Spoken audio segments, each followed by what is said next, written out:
Czy pan wcześniej znał też tą historię, tak? Znałem, ale ojciec przede wszystkim no, nie informował o tym tak szczegółowo. Ja znałem z przekazów matki.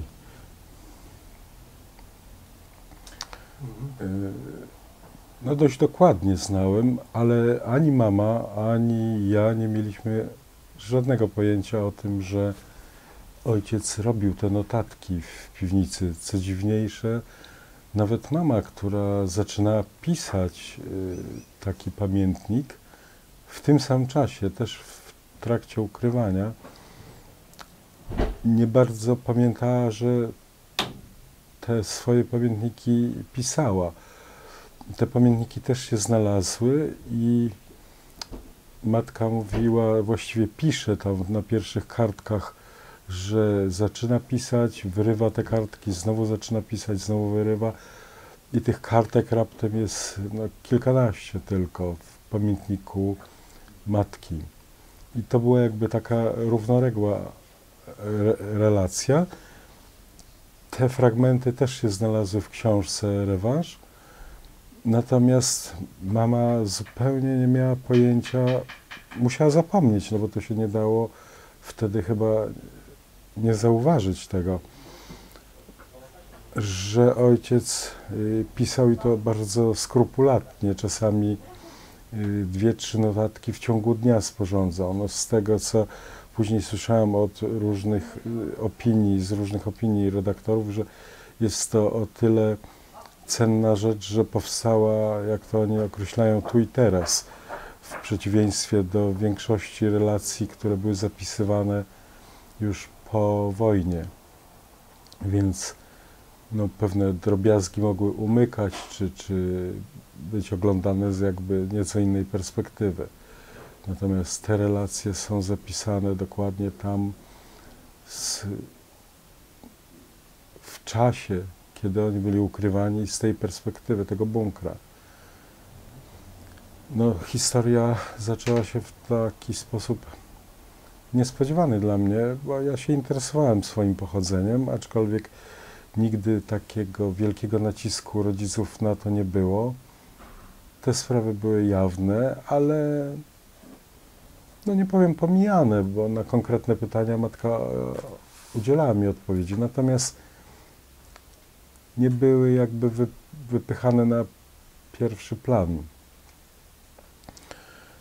I pierwsze moje zainteresowanie pochodzeniem, no to były gdzieś czas, jak ja miałem 30 tam kilka lat, to się tak skupiłem na tym, zacząłem sobie gromadzić książki związane z historią Żydów, czy kulturą.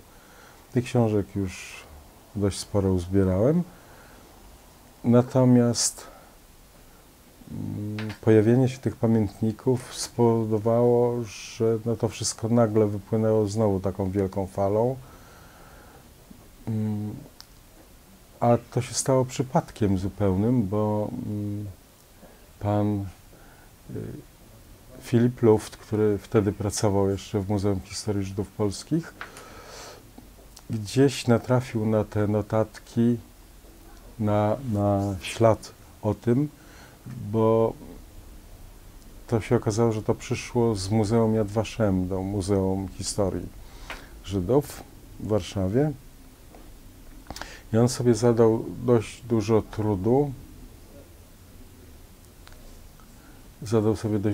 trudu, żeby ustalić nasze adresy.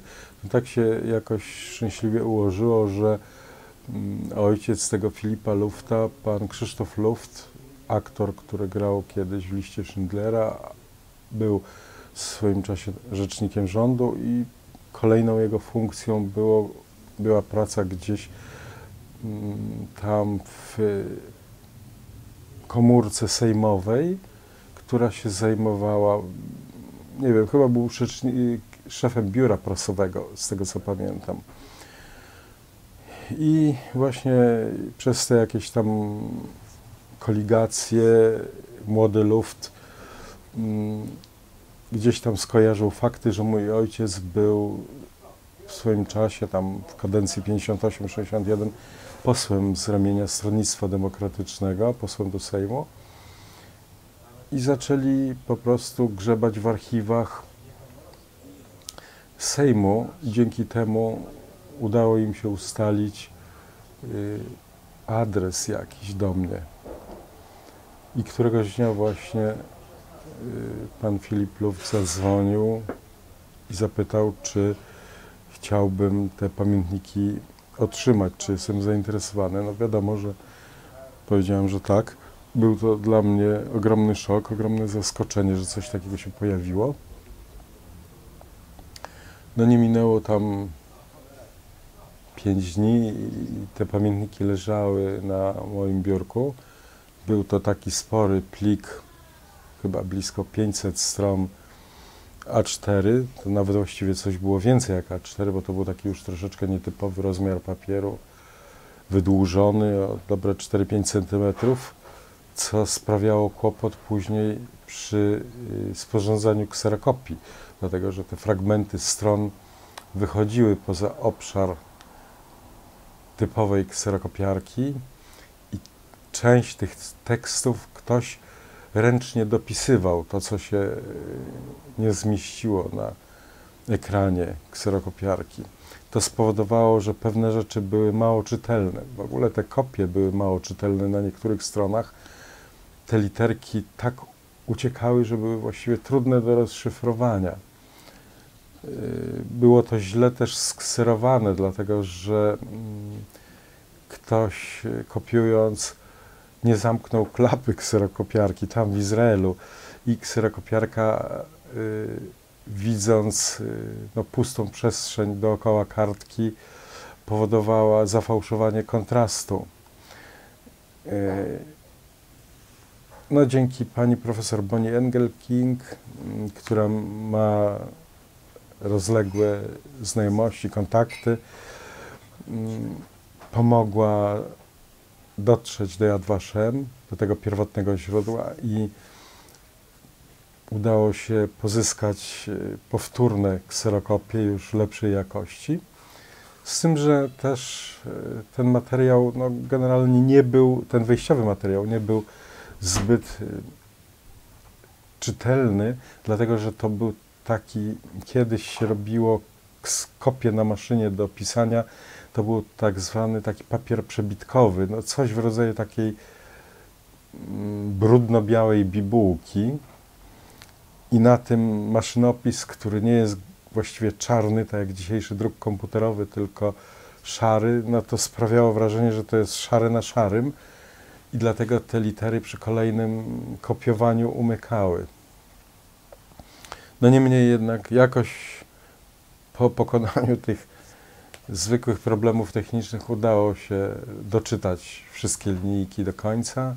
Te, które się nie mieściły, były ręcznie dopisane, też zostały pokserowane, pofotografowane. No powstało pytanie takie, skoro jest to wszystko w formie maszynopisu, ktoś to przepisywał w 60 latach, to powstało pytanie, gdzie znajdują się oryginały, rękopisy. I taka okazja się zdarzyła, bo w 2010 roku uzyskałem ponownie dostęp do mieszkania ojca, który to był mi utrudniany przez całe lata od śmierci ojca w 1991 roku. Pierwszą rzeczą, jaka była, oprócz sfotografowania całego mieszkania w stanie zastanym, to było sprawdzenie zawartości tajemniczego biurka ojca, które pamiętam z dzieciństwa. Zawsze to biurko budziło wielkie zaciekawienie. Tam było 1000 skarbów, począwszy od jakichś tajemniczych zegarków, ołówków, dziwnych latarek napędzanych na dynamo. No, 1 000 000 skarbów dla takiego kilku- czy 12-letniego chłopca, no to było coś niezwykłego, tam móc zajrzeć do tego biurka. No i teraz już mogłem zajrzeć bezkarnie i znalazłem w tym biurku 3 zeszyty, jeden matki i 2 zeszyty ojca. I to były właśnie oryginały, rękopisy, te, których szukałem, które były przepisane właśnie jako te materiały, które dostałem z Yad Vashem.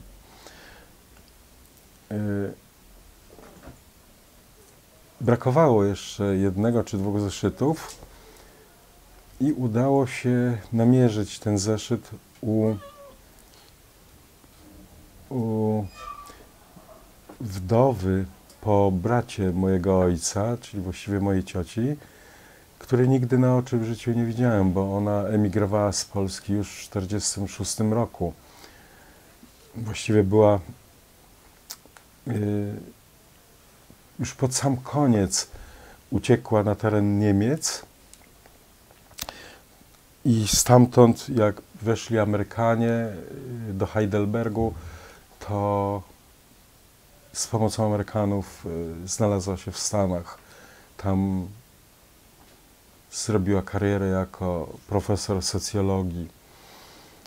Jej wspomnienia też są niezwykle ciekawe, bardzo burzliwe. Znalazłem fragment tych wspomnień w internecie. Te wspomnienia wyszły jako odrębna książka, z tym, że jest to książka po angielsku, nie pamiętam jej tytułu w tej chwili. Ona się nazywa Maria Rosenblum, ale po moim wujku, którego też nigdy nie poznałem, bo został zamordowany na ulicy w czasie likwidacji getta, nosiła nazwisko Najder, Maria Najder, właściwie Mati. Ona była tak w rzeczywistości Mati. To imię Maria to przybrała później, ukrywając się już.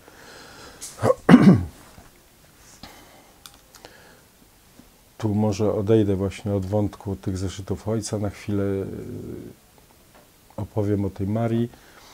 Ona skończyła w Lwowie germanistykę, znała perfekt niemiecki i paradoksalnie w myśl zasady, że pod latarnią najciemniej, spędziła okupację najpierw w Lwowie, a potem w Warszawie, pracując u jakiejś takiej ważnej osobistości, urzędnika niemieckiego magistratu, czy jakiegoś wysokiego funkcjonariusza, który wówczas w Warszawie pełnił służbę. I ona u niego sprawowała funkcję gosposi wraz ze swoją koleżanką. Maria Najder miała panieńskie nazwisko Hirsch. Pochodziła z domu Hirsch. Jej historia była też równie niezwykła, bo w momencie, jak już pod Warszawę podeszli Rosjanie,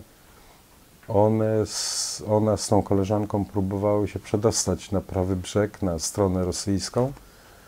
No, niestety w nocy, wydostając się razem z powstańcami, którzy próbowali się ratować, zostały wychwycone reflektorami na Wiśle, ostrzelane z granatników. Ona dostała postrzał. Ten odłamek przeszedł przez jej ciało, przez jej ramię. Trafił również jej tą przyjaciółkę. Zostały ściągnięte przez Niemców na brzeg i wysłane do obozu w Pruszkowie wraz z innymi uciekinierami. Przepraszam, muszę. Może coś do Nie, dziękuję.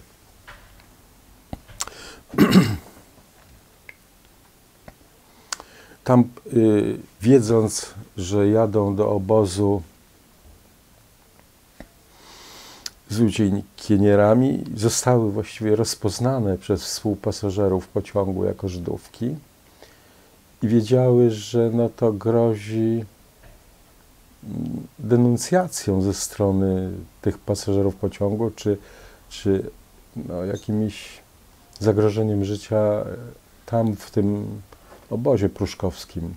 I zdecydowały się uciec z tego pociągu. Wyskoczyły w trakcie jazdy, zostały gdzieś w nocy czy nad ranem znalezione w polu przez jakiegoś księdza z pobliskiej miejscowości. Trafiły do jednej z tych podwarszawskich wiosek i tam uzyskały jakąś tam pierwszą pomoc, po czym wiedząc, że no, grunt im się pod nogami pali, zdecydowały się na ucieczkę. Uciekały przez Katowice i dalej na zachód, aż dotarły właśnie do Heidelbergu.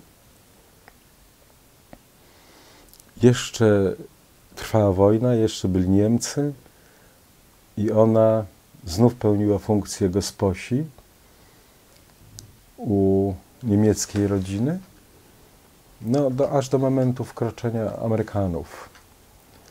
I wiedząc, że to właściwie jest koniec już przygód, że jej się udało ocalić życie, porzuciły dosłownie, tak jak to w tej książce jest napisane, swoje miotły, wybiegły na ulicę i ta niemiecka ich chlebodawczyni wyjrzała przez okno, krzycząc, żeby natychmiast wróciły do swojej pracy, że doniesie na nie do Gestapo, jeżeli się nie podporządkują jej rozkazom.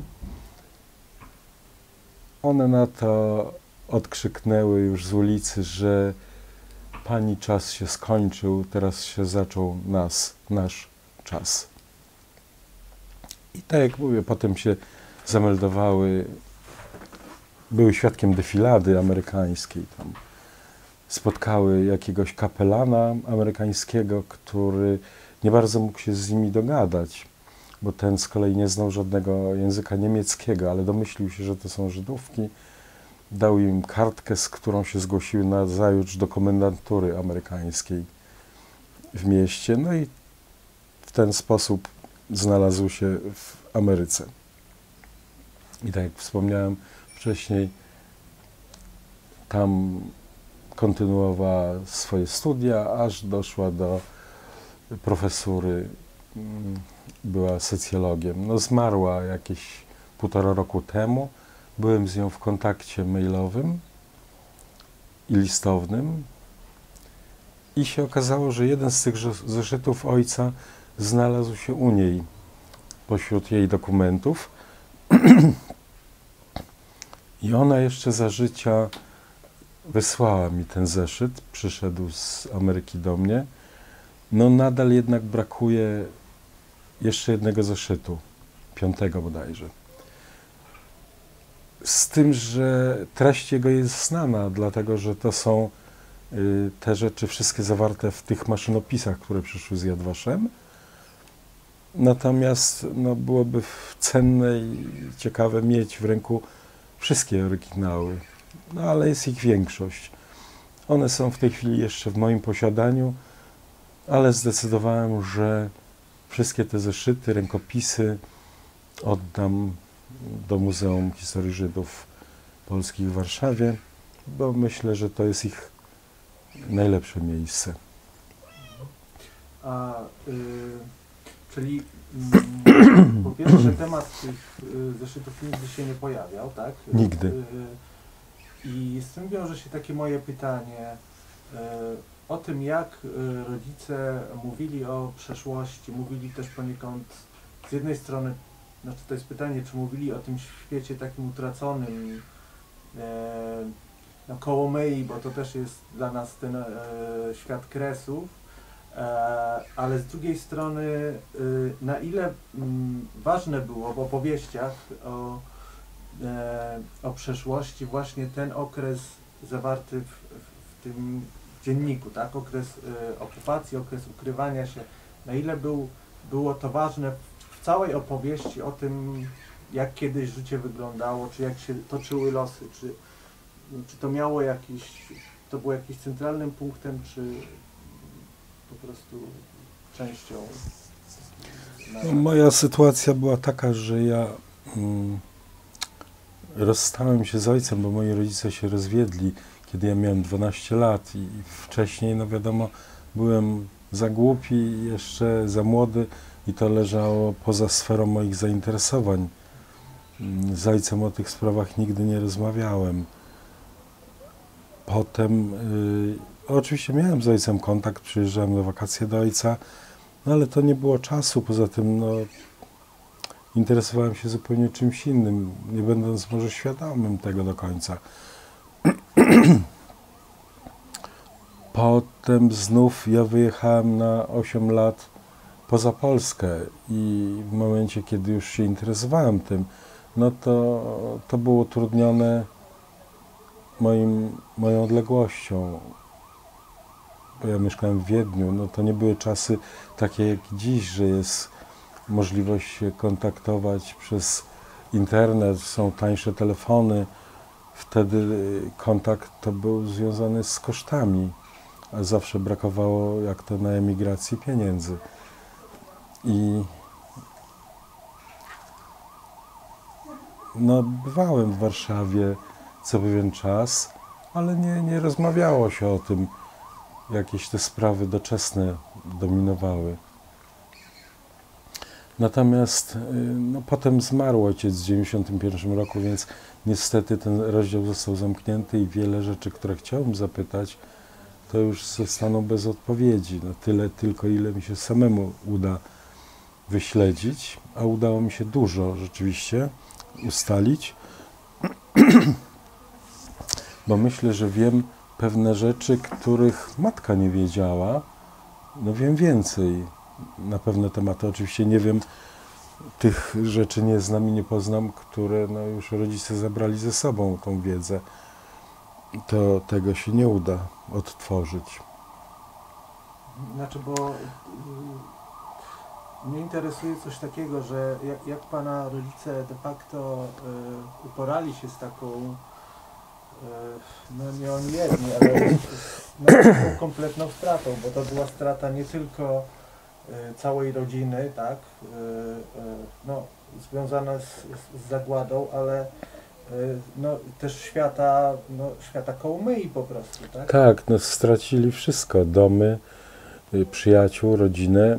Ojciec jeszcze chyba w czasie okupacji dokonał takich obliczeń i zliczył około 70 osób, które zostały zamordowane z naszej rodziny, bliższych i dalszych krewnych. Potracili wszystkich przyjaciół. Uchowało się troszeczkę zdjęć. Właściwie jak na to, co rodzice przeszli, to można powiedzieć, że nawet dużo zdjęć się zachowało. One musiały być komuś oddane na przechowanie. I zachowały się zdjęcia różnych przyjaciół, z tym, że no już dzisiaj są nie do opisania. Ja korzystałem z pomocy poprzez kontakt z Skype'em z moim kuzynem ojca. Pokazywałem mu te zdjęcia fizycznie na moim ekranie, a on próbował no, przypisać imiona, nazwiska do tych osób, które myszką wskazywałem. No ale też wielu osób nie rozpoznał. Te wszystkie zdjęcia zreprodukowałem. One są doskonałej jakości technicznej, dlatego że te zdjęcia były robione na bardzo niskoczułych filmach 25 ISO wówczas. Dzisiaj już takiej czułości właściwie w ogóle się nie stosuje, ale to dawało to, że te zdjęcia są praktycznie zupełnie pozbawione ziarnistości i jak się powiększy taką fotografię maleńką, 4,5:6, bo to były stykówki, to ta stykówka 4,5:6, kiedy osiągnie rozmiary ekranu w komputerze, to się okazuje, że są czytelne wszystkie twarzyczki i widać detale. No dosłownie taki przykład był fotografia takich małomiasteczkowych kawalerów z Kołomyi, którzy stoją z rowerami i gdzieś za nimi 15-20 metrów za nimi znajduje się parkan z afiszami. To po powiększeniu mogłem przeczytać treść afiszy ze zdjęcia, gdzie ten plakat na tym zdjęciu ma około centymetra wielkości. To po prostu niewiarygodna rozdzielczość jest. I najdziwniejsze, że zachowały się zdjęcia ojca z czasu przedwojennego żydowskiego harcerstwa. Ojciec był drużynowym i działał bardzo w tym harcerstwie żydowskim. Tych organizacji żydowskich było kilka, a ta organizacja, do której należał ojciec, to był Hanoar. I zachowało się blisko 400 zdjęć. To jest niesamowite, że tak ogromna kolekcja, zwarta kolekcja zachowała się. Mało tego, do tego zachowało się około 40-50 negatywów i zachował się aparat, ten oryginalny aparat, którym te zdjęcia były robione. To w ogóle jest jakiś kosmiczny zbieg przypadków. To wszystko jest w moim ręku. Będę chciał to gdzieś również przekazać.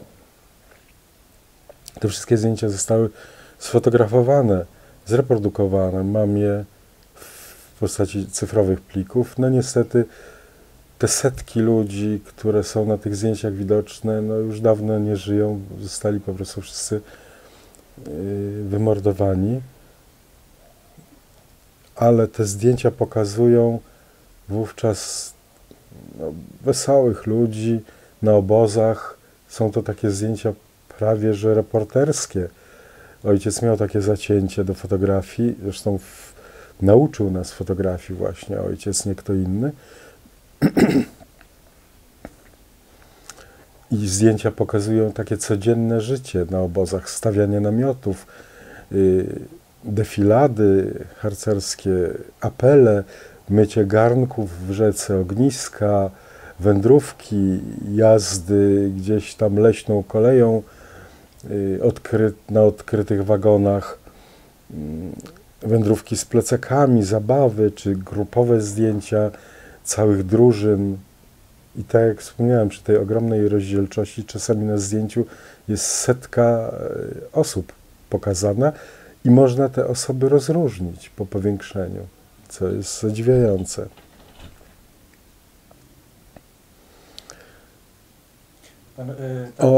O tych pamiętnikach, jak powiedziałem, nigdy nie było mowy. Nie wiem czemu.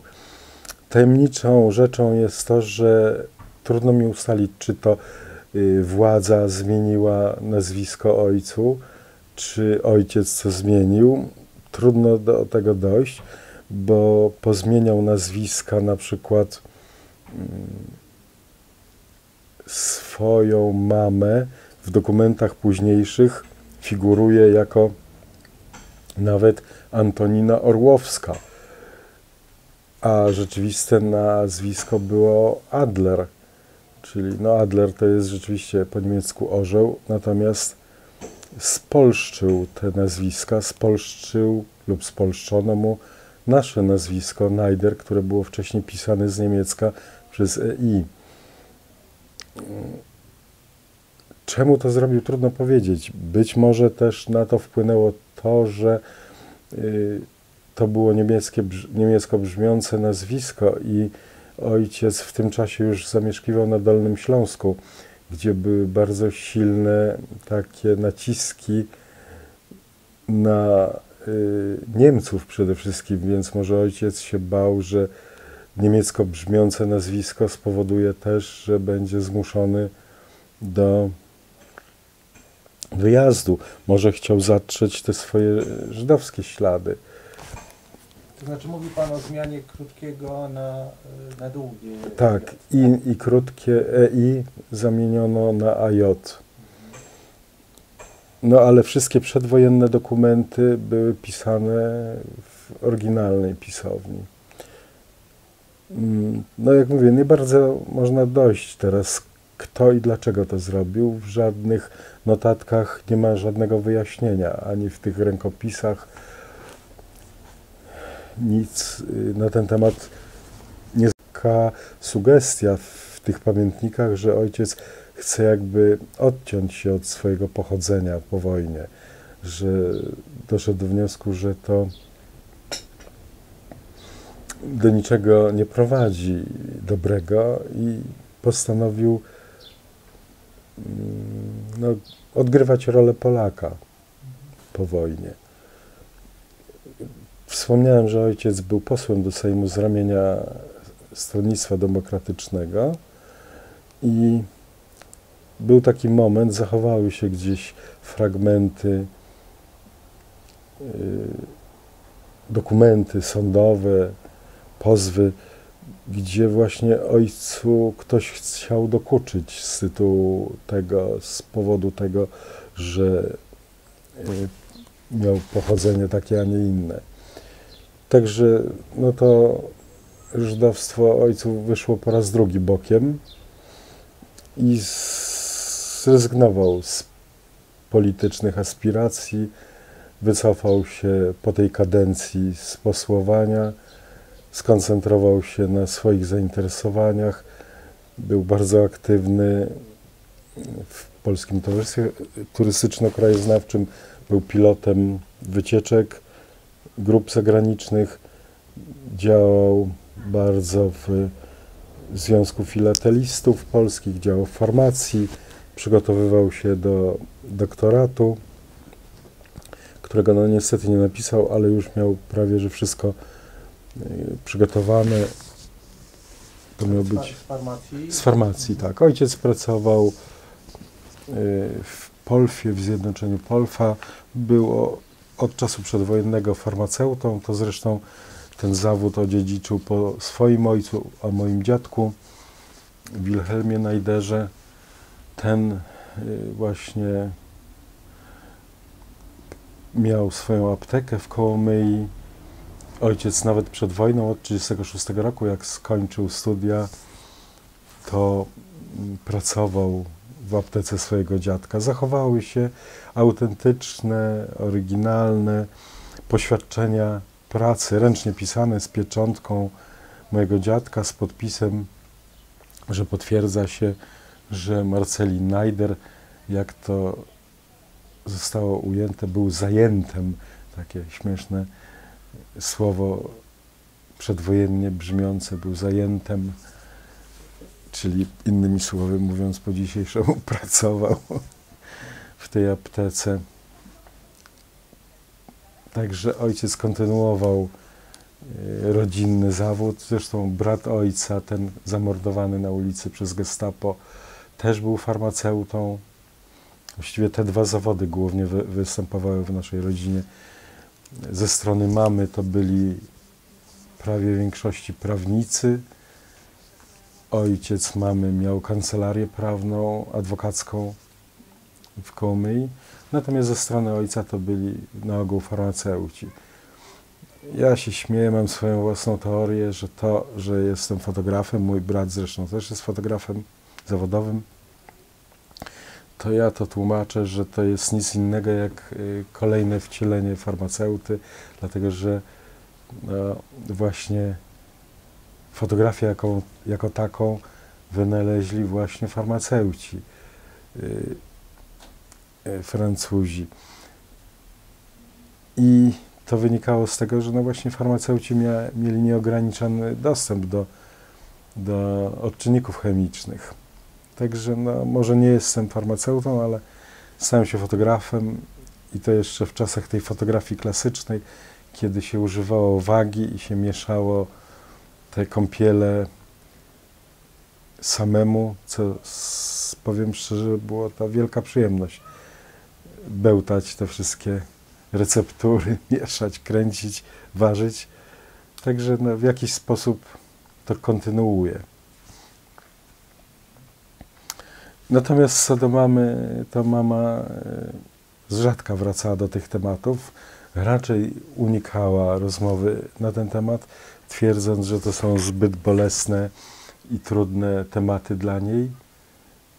Bardzo tak zdawkowo mi opisywała to wszystko. Ja, mając naturę właśnie fotografa czy dokumentalisty, kiedyś, tak jak pan dziś, posadziłem na statywie kamerę. Nie miałem swojej wówczas, bo to był 96 rok. I z dużym trudem, ale jednak skutecznie udało mi się namówić mamę do takiej długiej, 3-godzinnej rozmowy.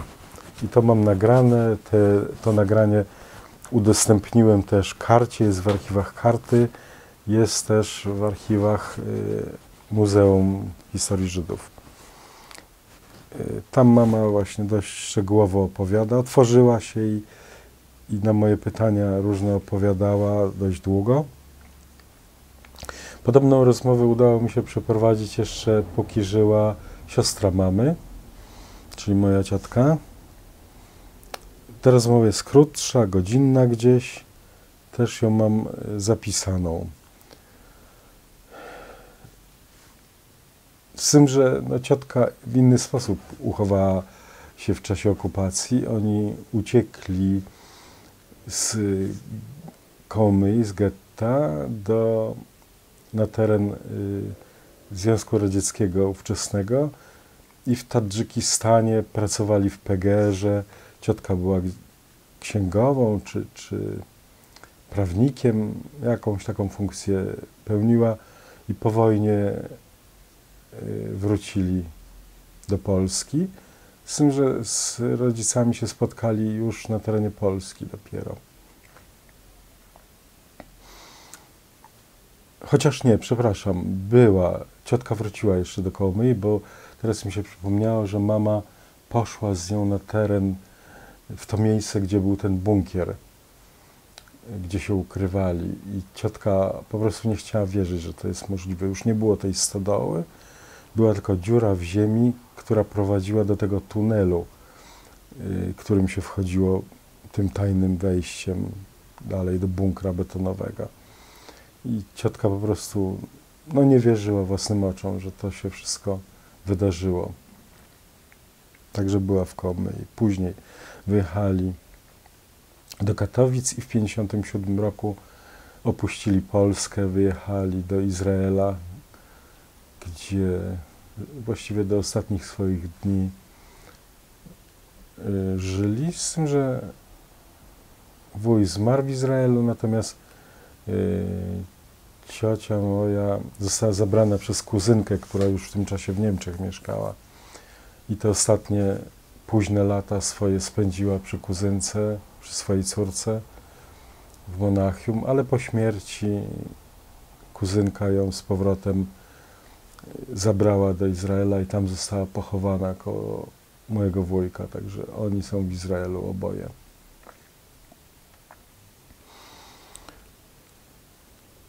A wspominał Pan,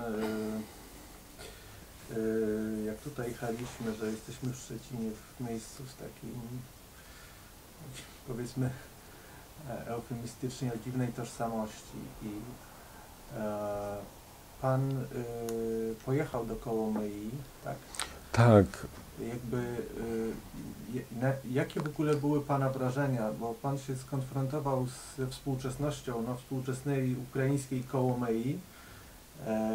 I jak rozumiem, to już było po odkryciu tych dzienników, tak. I z takim obrazem też, poniekąd choćby te zdjęcia, o których Pan wspomina, przedwojennej Kołomyi.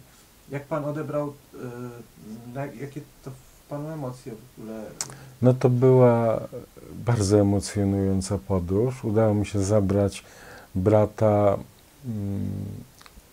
i bratanka starszego.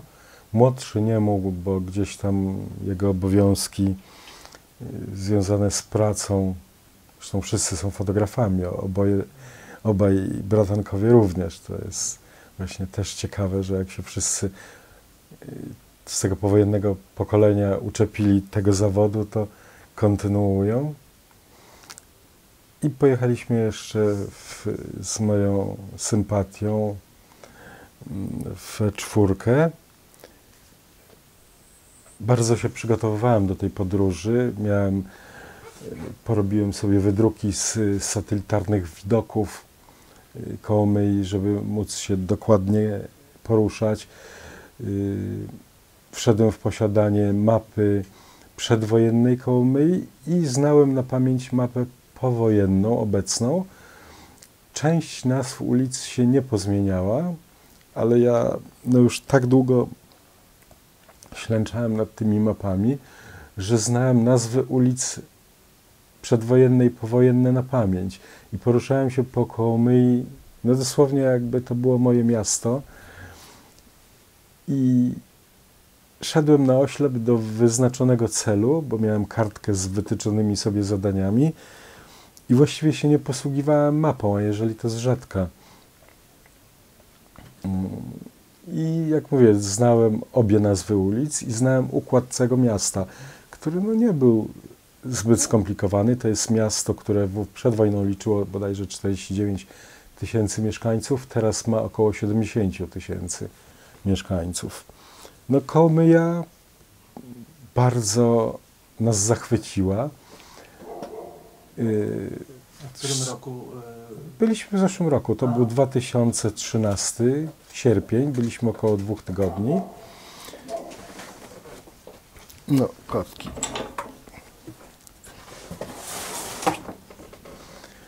I trafiliśmy akurat w taki dziwny dzień. Wyszliśmy zza wieży ratusza, takiego charakterystycznego kołomyjskiego, i zobaczyliśmy, że nam naprzeciwko idą poczty sztandarowe, wszystkie władze miasta, delegacje popów, wszyscy są pięknie ubrani w te swoje ukraińskie koszule obszyte krajkami. No, zażartowaliśmy sobie, że to z okazji naszego przyjazdu niewątpliwie. No, szybko się okazało, że trafiliśmy właśnie w dzień miasta Kołomyi. No, było mnóstwo występów, mnóstwo straganów, stoisk, kolorowo, flagi, przemówienia, muzyka ludowa. Niemniej tego się nie dało nie zauważyć, żadnego śladu żydowskiej historii Kołomyi, gdzie ci mieszkańcy przed wojną stanowili blisko połowę mieszkańców. Kołomyja była takim konglomeratem, mieszkało bardzo dużo Żydów, Ukraińców, Polaków i nawet była diaspora niemiecka, która liczyła bodajże około 1500 czy 1800 osób.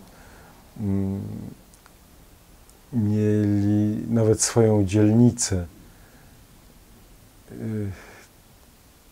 Ta dzielnica chyba się nazywa Marienstadt albo Marienhof, chyba Marienstadt. Przed wojną oczywiście. Także no, mieliśmy takie świąteczne przyjęcie, bardzo wesołe i kolorowe. Pozwoliło to jeszcze lepiej zobaczyć miasto. No, miasto nam się przedstawiło w sposób taki wyjątkowo atrakcyjny. No i nazajutrz, po zakwaterowaniu się w hotelu, zaczęła się bieganina po wszystkich muzeach. Zaczęliśmy od Muzeum Kultury tamtejszej. No to śladowo właściwie, naprawdę śladowo, mógłbym powiedzieć, że wcale nie zaznaczona ta żydowska obecność przedwojenna. Tam głównie punktowano obecność Ukraińców i Hucułów, bo to jest zupełnie odrębna społeczność. To jest no, niby narodowościowo, czy jako obywatelstwo, to można powiedzieć, są Ukraińcy, natomiast to jest zupełnie odrębny naród Huculi, z niezwykłą kulturą, zupełnie inny sposób dekorowania, zupełnie inna muzyka. Przywiozłem mnóstwo nagrań huculskiej muzyki. Fantastyczna muzyka, inna od ukraińskiej, i powiem, że huculska muzyka w porównaniu z bardzo żywiołową i skoczną muzyką polskich górali, która mi się też bardzo podoba. Ja bardzo lubię folklorystyczną muzykę wszelką z każdego zakątka świata. To muzyka Hucułów jest tak dynamiczna, tak skoczna, tak żywiołowa i szybka, że się wydaje, że muzyka polskich górali to są senne oratoria. Po prostu momentami nie sposób nadążyć z nuceniem sobie tej melodii. To po prostu jest taki ogień. No, mieliśmy okazję poznać Hucułów, bo byliśmy tam na targu. Starsze takie Hucułki, oczywiście wszystkie złotozębne. No ciekawi ludzie, bardzo serdeczni. jadł pan Mama Łygę? Oczywiście, że tak. Cały czas się pojawia, tak? Mama Łygę ja znałem, bo mama robiła Mama Łygę. Zresztą i przed tą wizytą i po próbowałem parę razy sobie robić Mama Łygę. Jest to bardzo proste. Można bez większego problemu w sklepach z połem choćby kupić tą kaszkę kukurydzianą. To się no, prawie że sekundowo robi. Ta Mama Łyga się nadaje do wszystkiego. Na słodko i do mięsa.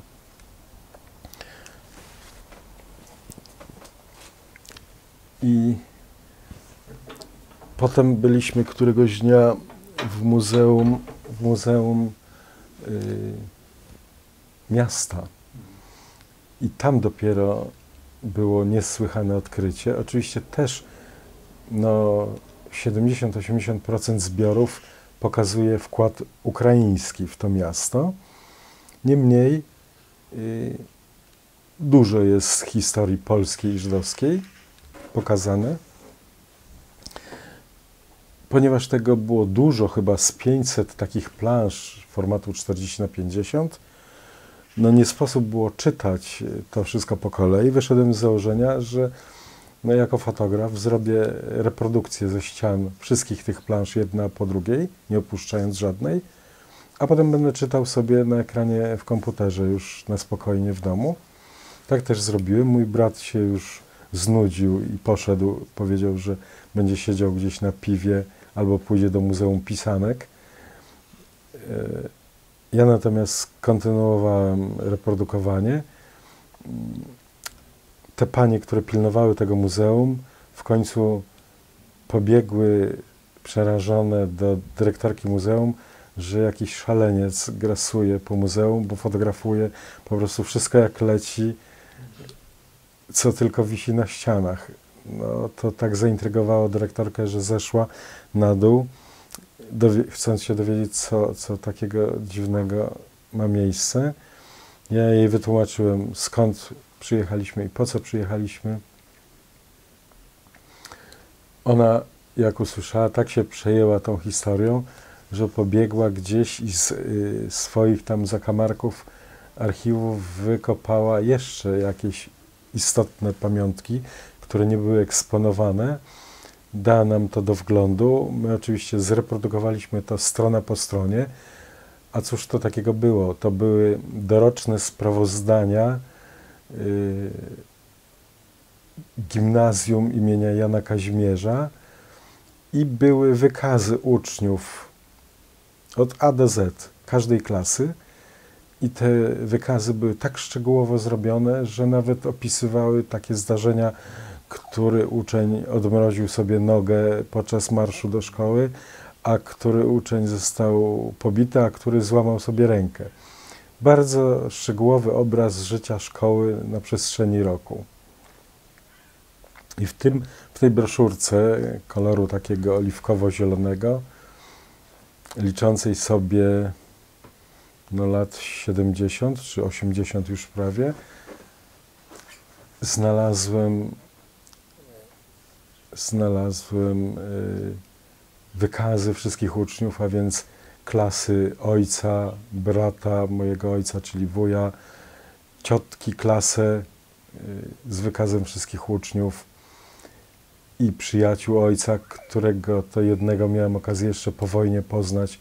Taka postać znacząca w polskim rządzie. To chodził do klasy ojca, ten pan.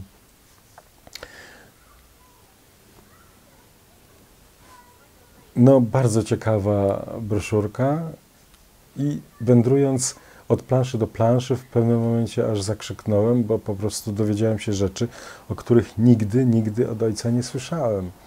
Nie miałem zielonego pojęcia, że mój dziadek Wilhelm był radnym w Kołomyi. I wisi tam taki dokument w oryginale z uroczystości otwarcia pierwszej elektrowni kołomyjskiej. To był rok 20 któryś, czy 25. I na pozycji 21 jest wymieniony właśnie radny Wilhelm Najder. No chcę zwrócić uwagę, o czym wiem od mamy zresztą, i to się pojawiało w innych książkach, które czytałem, że no, to współegzystowanie takie przed wojną świetnie się układało, tych wszystkich 4 narodowości. Nie było żadnych zgrzytów, żadnych tarć. I te 4 narodowości, które właściwie dopiero później Niemcom udało się skonfliktować, czy Ukraińcom, ale do czasów wojny ci ludzie po prostu byli dla siebie sąsiadami i traktowali się nawzajem z szacunkiem i korzystali ze swoich umiejętności, usług wzajemnie. Tak jak z kancelarii mojego dziadka Bernarda Resza korzystali nie tylko żydowscy mieszkańcy, tylko wszyscy, Ukraińcy, Polacy. Od mamy wiem, że się cieszył wielkim uznaniem, był bardzo uczciwym, szlachetnym człowiekiem i bronił często nawet takich zwykłych, miejscowych złodziejaszków i się cieszył no, dużym szacunkiem wśród miejscowych. Ale dla Pana ta podróż była podróżą na miejsce takiej, powiedzmy, pamięci no, bardziej wyobrażonej, a na ile to było czy też miejscem no, martwym, a na ile to było spotkanie też nie było miejscem martwym, na pewno nie. Ze współczesną to było, ukraińską kulturą. To miejsce było dla mnie naprawdę żywe. Ja się poczułem, byłem pierwszy raz w życiu tam, ale poczułem się, jakbym był no, prawie w swoim mieście. No nie mogę powiedzieć w swoim, ale prawie w swoim mieście. Gdyby nie historia wojny, nie to, co się wszystko wydarzyło, to być może po wojnie, czy po tym czasie bym się urodził właśnie tam. I może bym tam mieszkał po dziś dzień.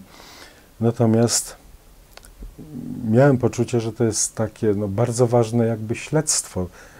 Dosłownie to tak wyglądało, że prowadzimy jakieś takie dochodzenie. Zaczepiałem ludzi na ulicy, których posądzałem po wyglądzie, że mogą mieć na tyle lat, że mogą coś pamiętać z tamtego okresu, więc starszych panów, starsze panie zaczepiałem. Na ogół jednak się okazywało, że to byli już powojenni przyjezdni, albo jeszcze późniejszy czas. Udało się, to dosłownie był też jakiś niesłychany przypadek, no czasami mi szczęście rzeczywiście sprzyja. Szukając miejsca tego bunkra, już byliśmy naprawdę zdesperowani. Każdy wzgórek w pobliżu rzeki Prut posądzaliśmy, że to jest ten bunkier lub pozostałości po tym bunkrze. Przedzieraliśmy się przez takie chaszcze, że nasze koszule po prostu z białych się zrobiły szare. Wyszliśmy z powrotem ku tej głównej uliczce, odległej od nurtu Prutu jakieś 200 metrów. No i właściwie dalej nie byliśmy w stanie niczego konkretnego powiedzieć. I w tym momencie szła taka, no nie taka stara znowu kobieta, mogła mieć 40-50 lat. Ją zagadnąłem, czy kogoś takiego z kolei zna, kto może coś pamiętać. I ona mówi, tak, jest tu taki pan, który pamięta przedwojenne czasy. I zaprowadziła mnie do takiego domku na tej uliczce równoległej do Prutu, ulica Atamaniuka. I wyszedł taki starszy pan, zaczesał się grzebyczkiem, ubrał buty i wyszedł ze mną przed dom. I do moich towarzyszy podróży mówił, tak, ja pamiętam jak to było. To była stodoła, w środku było zamaskowane wejście, zamaskowane psią budą. I to było tu i tu. I zaprowadził nas do tego miejsca. Tak, to było w tym miejscu. Pokazał nam palcem dokładnie. no ci moi towarzysze podróży, bratanek, brat, sympatia, wszyscy zrobili kwadratowe oczy, mówią, słuchaj, ty chyba mu powiedziałeś o tym, to niemożliwe, żeby on takie szczegóły pamiętał, ty pewnie mu ujawniłeś tam detale. Ja mówię, słuchajcie, uwierzcie mi, że nie. On to mówi z własnej głowy.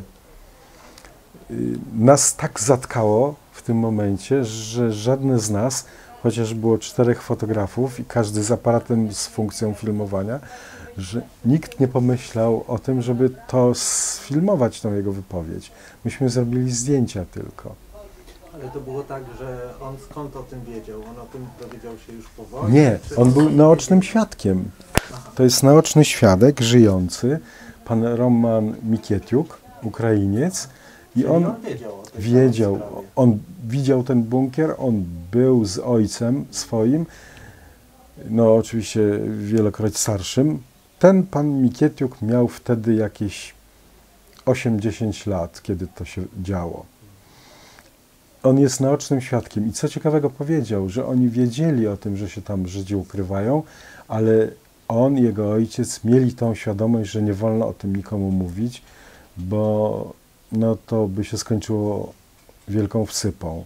Milczeli, chociaż no, nie brakowało Ukraińców, którzy donosili do gestapowskich władz, czy do ukraińskich władz, bo te współpracowały z Niemcami, jak wiadomo. Ci Ukraińcy natomiast milczeli. No, opowiedział nam bardzo dużo o tamtych czasach. Myśmy się, no, można powiedzieć, zaprzyjaźnili z nim. Na to podszedł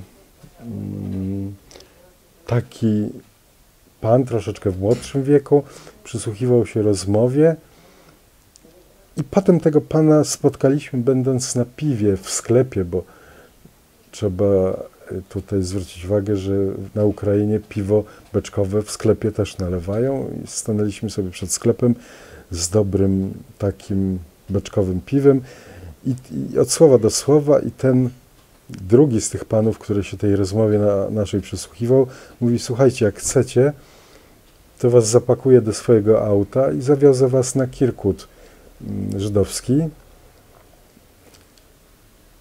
A to był człowiek już powojenny, nie mógł pamiętać tych wydarzeń. Natomiast był na tyle życzliwy, że nam chciał pokazać jakby te ślady obecności żydowskiej. Pojechaliśmy na ten żydowski cmentarz i no, widok przygnębiający, bo właściwie tam poprzewracane te macewy, zrujnowane.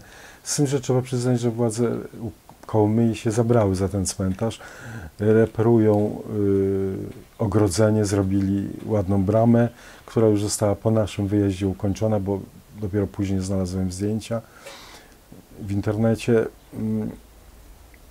I te macewy są zwożone z całego miasta, dlatego że Niemcy wyrwali to wszystko z tego cmentarza i wykorzystali do układania dróg. I teraz tam, gdzie one zostaną znalezione, no zostają przywożone z powrotem na cmentarz i Ukraińcy chcą ułożyć z tego takie lapidarium. Obejrzeliśmy to, sfotografowaliśmy i odruchowo chodziłem po tych poprzewracanych macewach, bo one wszystkie leżą na płask. Jedne twarzą do dołu, inne pismem do góry. I odruchowo szukałem swoich nazwisk, swojego nazwiska, czy nazwisk, które w naszej rodzinie występowały. No niczego takiego nie znalazłem, natomiast sfotografowaliśmy bardzo dużo tych macew. One były wszystkie niemalże jak z jednej ręki. Wszystkie były z takiego ciemnobordowego piaskowca wykonane, bardzo podobne do siebie, jakby z jednego okresu pochodziły. Potem nas ten pan Bodnar, nazywa się, ten sympatyczny człowiek, zawiózł nas do młyna. To jest młyn, który się pojawia w treści tej książki Rewanż. Do tego młynów i z tego młyna w stanie już mocno zanietrzeźwionym przynosił 50-kilogramowy wór mąki.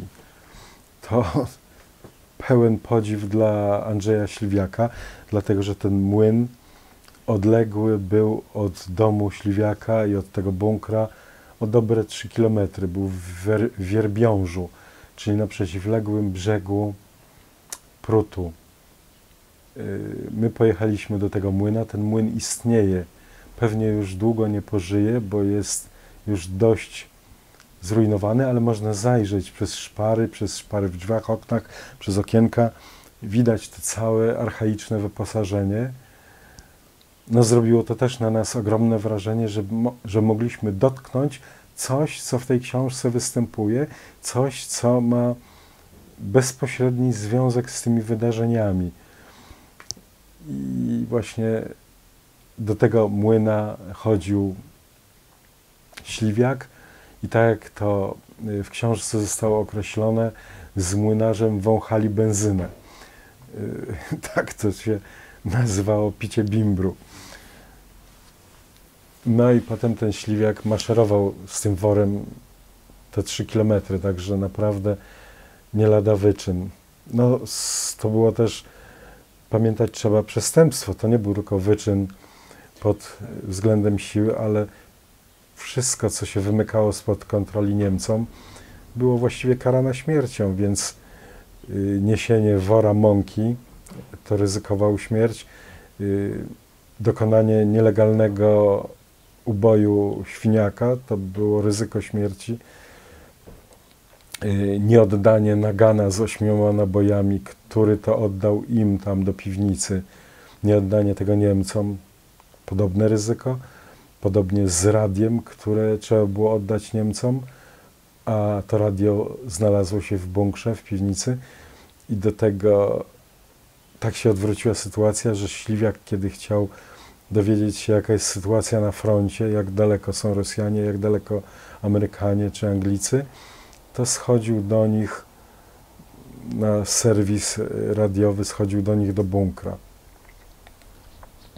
Oczywiście to radio nie mogło być użytkowane w tym okresie, kiedy nad bunkrem na 2 miesiące się ulokowały 2 kompanie SS, dlatego że no, te dźwięki wszystkie by się wydobywały na powierzchnię. To był no, straszny epizod, groźny, właściwie tragikomiczny, można powiedzieć, bo z jednej strony groza wpadki, a z drugiej strony dzięki układowi między oficerami SS a tą żoną Andrzeja Śliwiaka doszło do takiego układu, że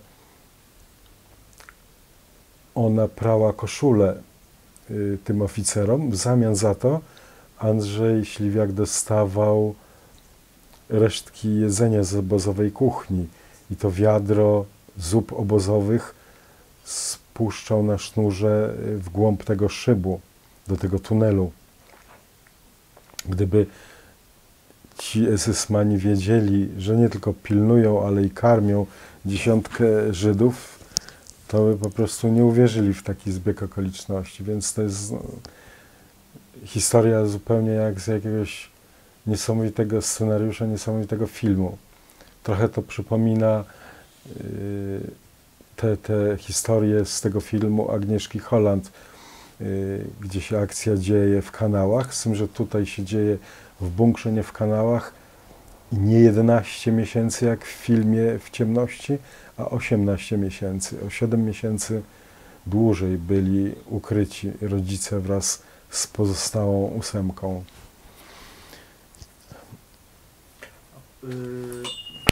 Ja się też, tak ja dużo jeździłem bardzo na Ukrainę w swoim życiu, to w ogóle jest takiego, miałem hopla kiedyś. Zawsze dla mnie to były takie podróże, takie dziwne zawirowanie czasoprzestrzenne, tak? To znaczy nie tylko właśnie jazda do państwa ukraińskiego, trochę innej kultury, ale to wszystko jest niezależnie od tego, że ja nie mam tam żadnych korzeni rodzinnych, gdzieś tam są takie pokłady jakiejś takiej historii, przeszłości. I tak się zastanawiam, czy na przykład, jak Pan odczuł ze strony właśnie Ukraińców, z którymi się Pan spotykał, czy na przykład taka książka powinna, czy Pan uważa, że mogłaby ukazać się po ukraińsku, to znaczy, że ta wiedza ta historia przecież jest częścią historii Kołomyi, tak? Tak. I tak jak myślimy o tożsamości miejsca, w którym mieszkamy, to samo dotyczy równie dobrze Szczecina, tak? W trochę inny sposób, znaczy nie ta książka, ale taki problem. Czy Pan odczuł przy tych spotkaniach takie naprawdę zainteresowanie i to, że Pan uważa, że coś takiego, gdyby tam w Kołomyi zostało wydane, czy coś takiego jest w ogóle możliwe?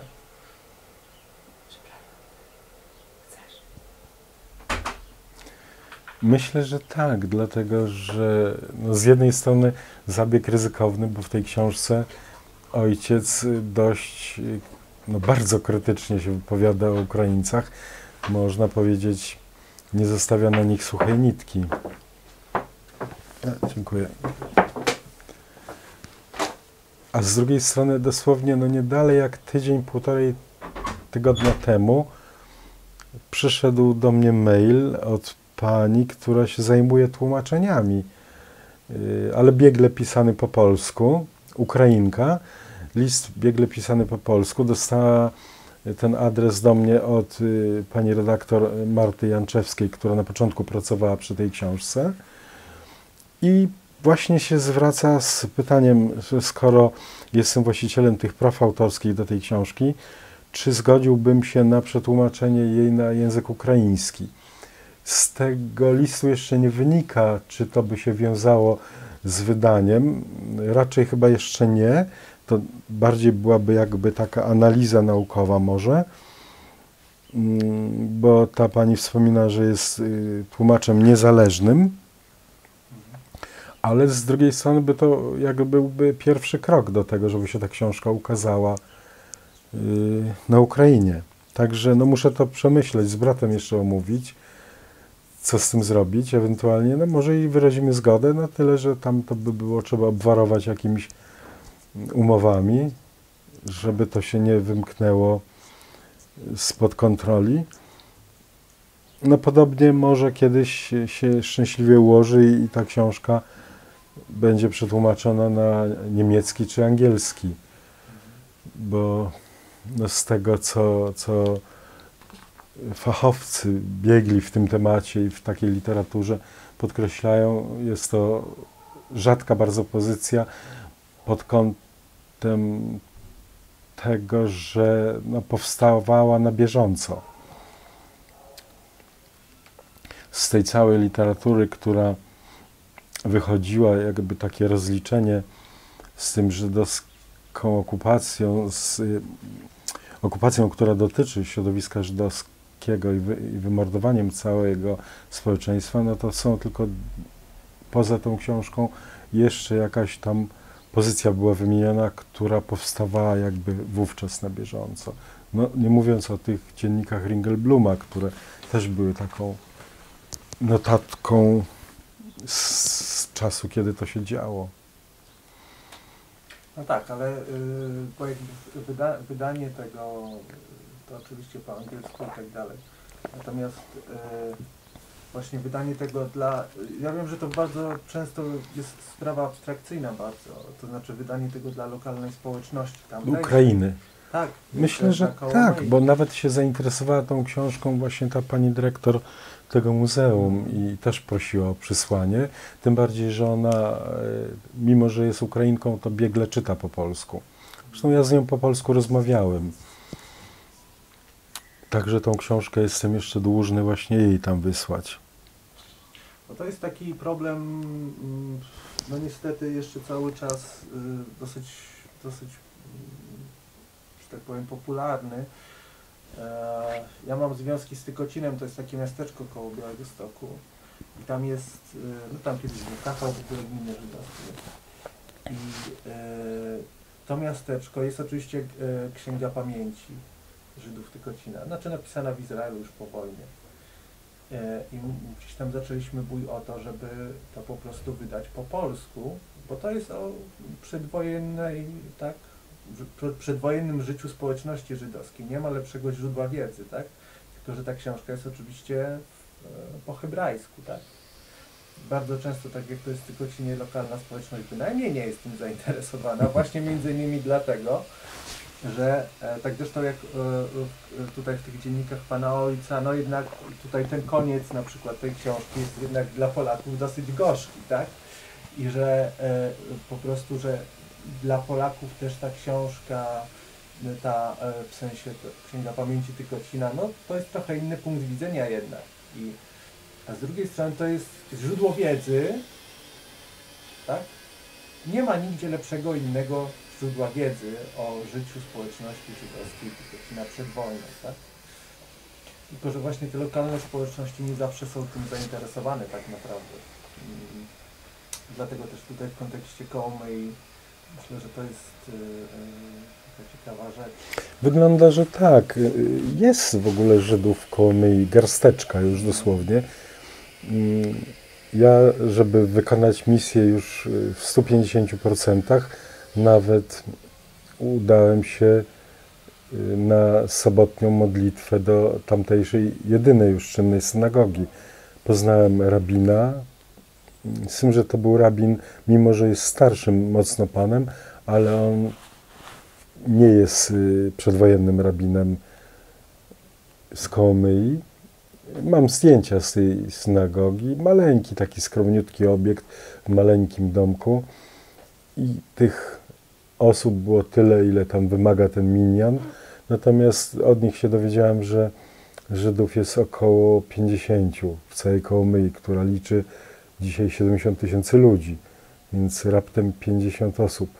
I to są wszystko na ogół już powojenni przyjezdni, bo z tych przedwojennych Żydów, gdzie było połowę mniej więcej ludności miasta, około 18-20 tysięcy Żydów było w Kołomyi, to zagładę przetrzymało, ukrywając się, około 150 osób, o czym tam na końcu tej książki jest wspomniane, że właśnie wyłażą z różnych nor i się spotykają ze zdziwionymi, nie zawsze życzliwymi spojrzeniami tych polskich czy ukraińskich mieszkańców. Przy czym ojciec miał bardzo za złe, szczególnie Ukraińcom, Polakom też, ale szczególnie tam Ukraińcom przyłożył.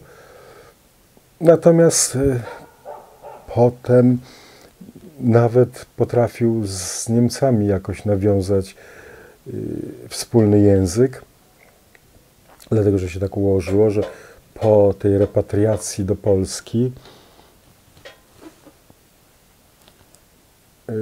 najpierw się zatrzymali w Izbicy Lubelskiej, tam krótko pracowali u takiego Polaka w aptece, właściwie ojciec pracował, mama nie.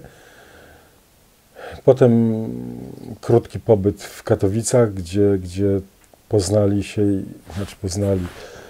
spotkali się z moją ciotką, wujem po wojnie. No i na dłużej już osiedli w Bolesławcu, gdzie ojciec dostał we władanie i to na własność po wojnie aptekę po niemiecką. I tak się dziwnie ułożyło, że w tej aptece pozostali niemieccy pracownicy i niemiecki właściciel tej apteki. I ja nie wiem, czy dzisiaj bym pewnie zapytał matkę ojca, nie wiem, czy ci niemieccy właściciele mieli orientację, że pracują z Żydem, czy nie. Myślę, że ojciec tego chyba im nie mówił, ale trudno mi to stwierdzić ze 100% pewnością. Natomiast bardzo dobrze się układały te kontakty, do tego stopnia, że z jedną z tych rodzin, niemiecką, później jeszcze długi czas byli w kontakcie listownym, już po wyjeździe Niemców z Bolesławca, po ich wygnaniu właściwie, no bo wiadomo, że wszyscy Niemcy zostali wypchnięci ze Śląska. I ciekawie też wyglądało, że zachowały się listy płac. Oczywiście to były bardzo skromne i śmieszne dokumenty. Dzisiaj Urząd Skarbowy pewnie umarłby ze śmiechu, jakby zobaczył taką buchalterię. To wszyscy, ojciec jako właściciel i ci pracownicy niemieccy, a nawet stolarz, który odbudowywał tą aptekę, meble, wszyscy zarabiali jednakowe pieniądze. Tam nie wiem, czy to była miesięczna wypłata, czy tygodniowa. zachowała się taka wypłata, gdzie każde z nich dostało równo takie samo 450 zł. No jedyne to, że ojciec został wprowadzony nie tylko do apteki tego Niemca, ale dostał po nim mieszkanie, a ten niemiecki właściciel musiał powędrować gdzieś tam na wyższe piętro tego swojego budynku, bo to była cała kamienica tego Niemca. Zachowały się też te rachunki z apteki, jak wspomniałem, były bardzo śmieszne. Mam je wszystkie zreprodukowane i w oryginale chyba też je oddam do muzeum, chociaż część rzeczy dałem do Muzeum Farmacji. Część pamiątek po ojcu, no ale to Muzeum Historii Żydów jest mi bliższe i chcę, żeby tam więcej rzeczy było. Te rachunki wyglądają w ten sposób, że to są podarte chyba nawet na 8 części niemieckie dokumenty, odwrócone na lewą stronę, nawet nie podcięte, tylko podkreślam podarte. I ojciec kredką pisał kolejne zakupy i składał swój podpis. Nie ma żadnej pieczątki. I to są takie zakupy jak 20 litrów spirytusu od Rosjan, tabletki jakieś na tyfus, prezerwatywy, 2 kilo talku, najrozmaitsze rzeczy, które w tym czasie ludziom były potrzebne i potrzebne były do tego, żeby ta apteka zaczęła działać. Także no, w jakiś sposób, nie wiem, czy przymknął oko, bo nie sądzę, żeby wybaczył, bo w ostatnich słowach książki on tam marzy wręcz o rzeczy niewykonalnej, żeby kupić sobie, już wtedy słyszano o bombie atomowej i marzy o bombie atomowej, którą mógłby osobiście zrzucić. No nie bardzo wiadomo jak technicznie, ale jednak nawiązał współpracę z tymi Niemcami. Nie wiem, może postawił tą grubą kreskę i odciął się od tej całej przedwojennej, wojennej rzeczywistości. Tak samo oddał właściwie wszystkie lata Polsce, bo i poświęcił się farmacji i działał dla tej farmacji, działał dla Stronnictwa Demokratycznego, zakładał struktury Demokratycznego Stronnictwa na Dolnym Śląsku. Miał nawet być przewodniczącym tej komórki we Wrocławiu. Ale no, zawędrował jakby inną ścieżką, zawędrował do Sejmu, działał w PTT-ku, działał w farmacji, działał w filatelistyce, działał w harcerstwie. No, gdzie nie działał, to będzie krócej. To się oczywiście zemściło na prywatnym życiu naszej rodziny, bo ojciec tak dalece się zaangażował, choćby w posłowanie, bo to były te lata, że był gościem w domu tylko. No i doszło do rozwodu moich rodziców. Zachował się list taki bardzo smutny mojego ojca do mojej ciotki, gdzie ojciec opisuje rozstanie z matką. I po tym epizodzie, po rozstaniu się, ja zupełnie nieświadomy, dla mnie to był wyjazd na wakacje po prostu. Mi nikt nie mówił, co się dzieje ze mną, jakie są życiowe plany. Po tym pojechaliśmy z matką przez Wiedeń, dalej Neapol i statek i się okazało, że wylądowałem po podróży tygodniowej po Śródziemnym Morzu. Znalazłem się w Izraelu i to była emigracja zaplanowana właściwie na stałe, o czym ja wówczas nie wiedziałem. Nie wiem, trochę mam żalu do matki, że no mimo, że miałem już te 12-13 lat, nie wprowadzała mnie w te plany, tylko stawiała przed faktem dokonanym. I tam po paru miesiącach pobytu w Izraelu zostałem posłany do szkoły, bo ciotka doszła do wniosku, że nie będę wycierał podwórek i skoro już tam jestem, to muszę iść do szkoły, a potem się zobaczy, co będzie dalej. No po tych kilku miesiącach mama doszła do wniosku, że Izrael to piękny kraj i cytuję, piękny, ale do suszenia bielizny. I po prostu nie mogła wytrzymać tego klimatu, ale też i druga rzecz, że bała się, to był czas władzy Gomułki, bała się, że komuna, system komunistyczny bardzo karał wszelkich uciekinierów z systemu i że karą będzie to, że więcej mojego brata nie zobaczy. No i tęskniła za nim też. I koniec końców, nie mogąc sobie poradzić tam, wróciła do Polski. Być może u podstaw tej decyzji też leżało to, że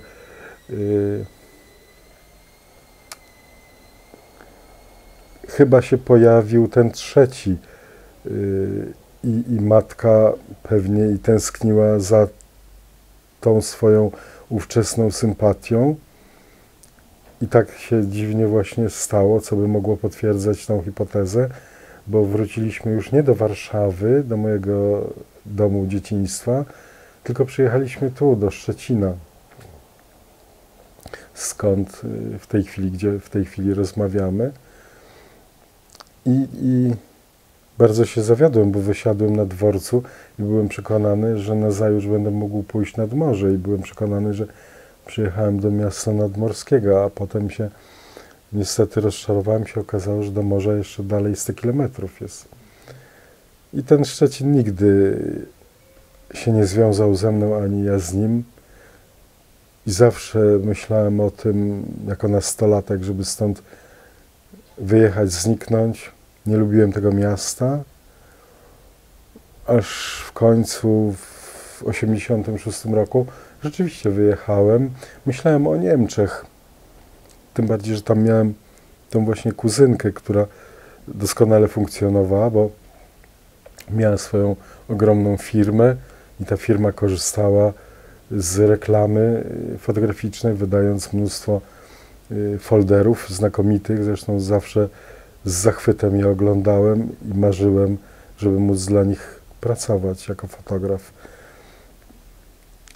Ale po drodze pojechałem do Wiednia i tam los mnie pchnął do takiej organizacji Hajas, która się zajmowała właśnie wyciąganiem Żydów z Ostbloku. I tam musiałem wypełnić kwestionariusz i pierwszy raz w życiu napotkałem na takie pytanie, na które sam sobie nie potrafiłem udzielić odpowiedzi. Mianowicie padło pytanie w formularzu o narodowość. I słowo daje, że w tym momencie nie bardzo wiedziałem, co mam napisać. Owszem, znałem swoją żydowską przeszłość, ale zawsze byłem przekonany, że moja narodowość to jest taka sama jak obywatelstwo, że to jest tożsame, jedno i drugie jest polskie. Ale wyczułem z rozmów, bo pozwoliłem sobie na zadanie pytania, co ja mam tu wpisać, i spojrzano na mnie z przekąsem i zrozumiałem, że oczekuje się, żebym napisał, że narodowość jest żydowska. Tak też pisałem, z tym, że zrezygnowałem z pomocy tej organizacji, bo właściwie ona oferowała wyjazd do Stanów, do Ameryki, która to mnie zupełnie nie interesowała, bo się nigdy nie fascynowałem Ameryką. Nie przepadam za tym krajem, choćbym pojechał pozwiedzać, ale nigdy w życiu nie chciałbym tam mieszkać. Jaki jest powód? Dlaczego? Niechęci, tak? Nie lubię kultury anglosaskiej, nie cierpię. A w ogóle nie cierpię języka angielskiego, którego się kiedyś uczyłem.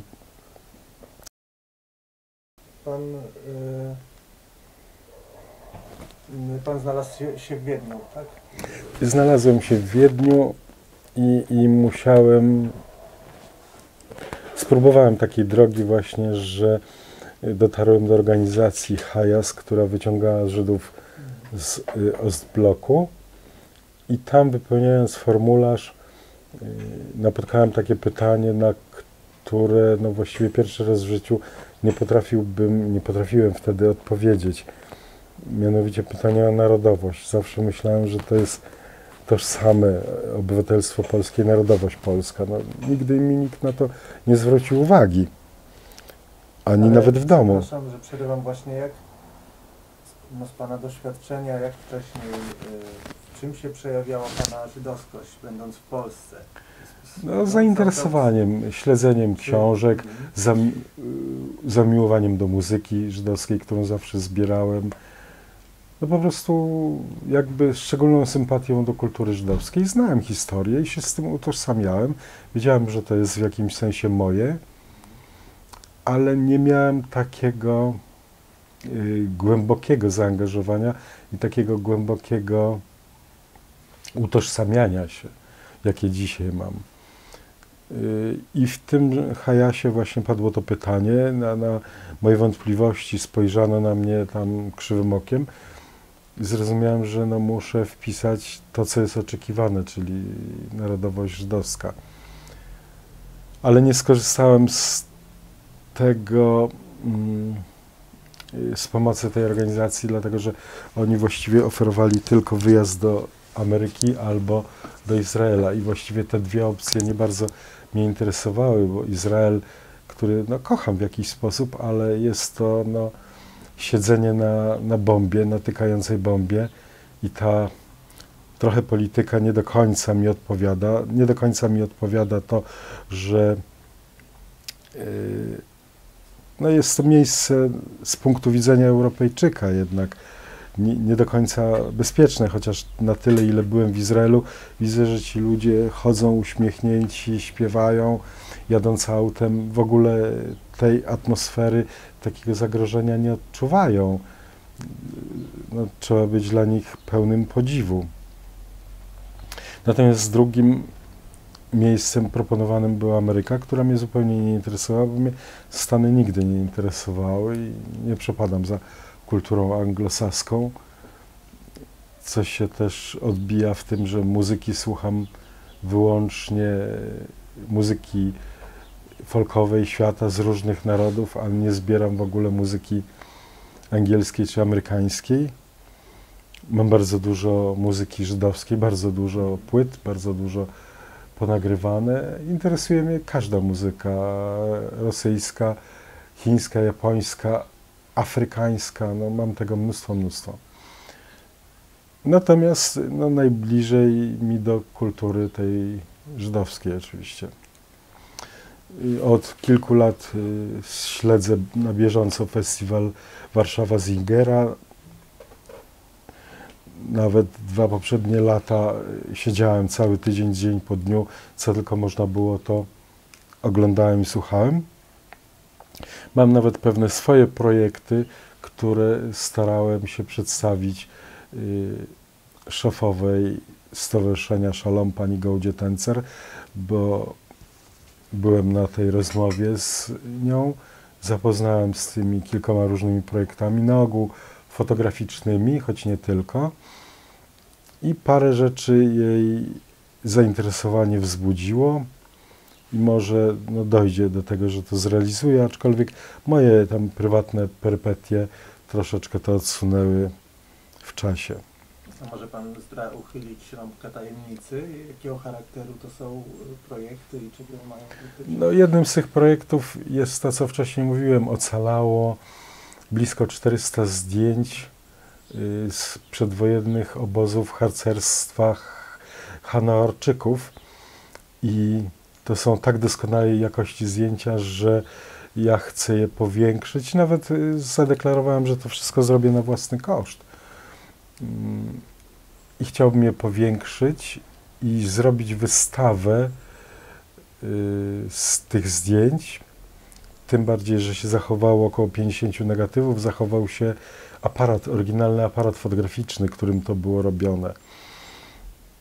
I projekt był nawet taki, żeby te zdjęcia, skoro pokazują życie obozowe, nie pokazywać w sali muzealnej, tylko zainscenizować na Placu Grzybowskim coś w rodzaju takiego obozu harcerskiego, żeby wystawa była eksponowana właśnie w namiotach. Oczywiście to jest zastrzeżone moją licencją, no ale tak to widzę, żeby to po prostu no, było wrażenie, że się wchodzi do tych obozowych namiotów i tyle, tylko że zamiast tych żywych Hanaorczyków widzi się zdokumentowane dość dokładnie ich życie. Były pomysły jeszcze inne. Ja zajmuję się fotografią artystyczną. Do takiej książki, którą wspólnie mieliśmy wydać z moim już nieżyjącym przyjacielem Mietkiem Siemieńskim, powstawały takie zdjęcia z figurek glinianych. Tych figurek jest blisko 70. Przepiękne te figurki są, mają, ja wiem, rozmiar około 8-10 cm, nie więcej. Ja te figurki fotografowałem w różnych kompilacjach, tak, że one tworzą jakby takie grupy osób rozmawiających ze sobą na targu w żydowskim Sztetl. I plan jest taki, co zacząłem już częściowo realizować, że pod te figurki podkładam tło. Pierwotnie myślałem o tle z jakichś domostw, żeby to sprawiało wrażenie, że te figurki zostały przeniesione z powrotem do tego Sztetl. Ale zrobiłem to w inny sposób, bo sfotografowałem kilka stron z modlitwy Kadisz, modlitwy za umarłych w języku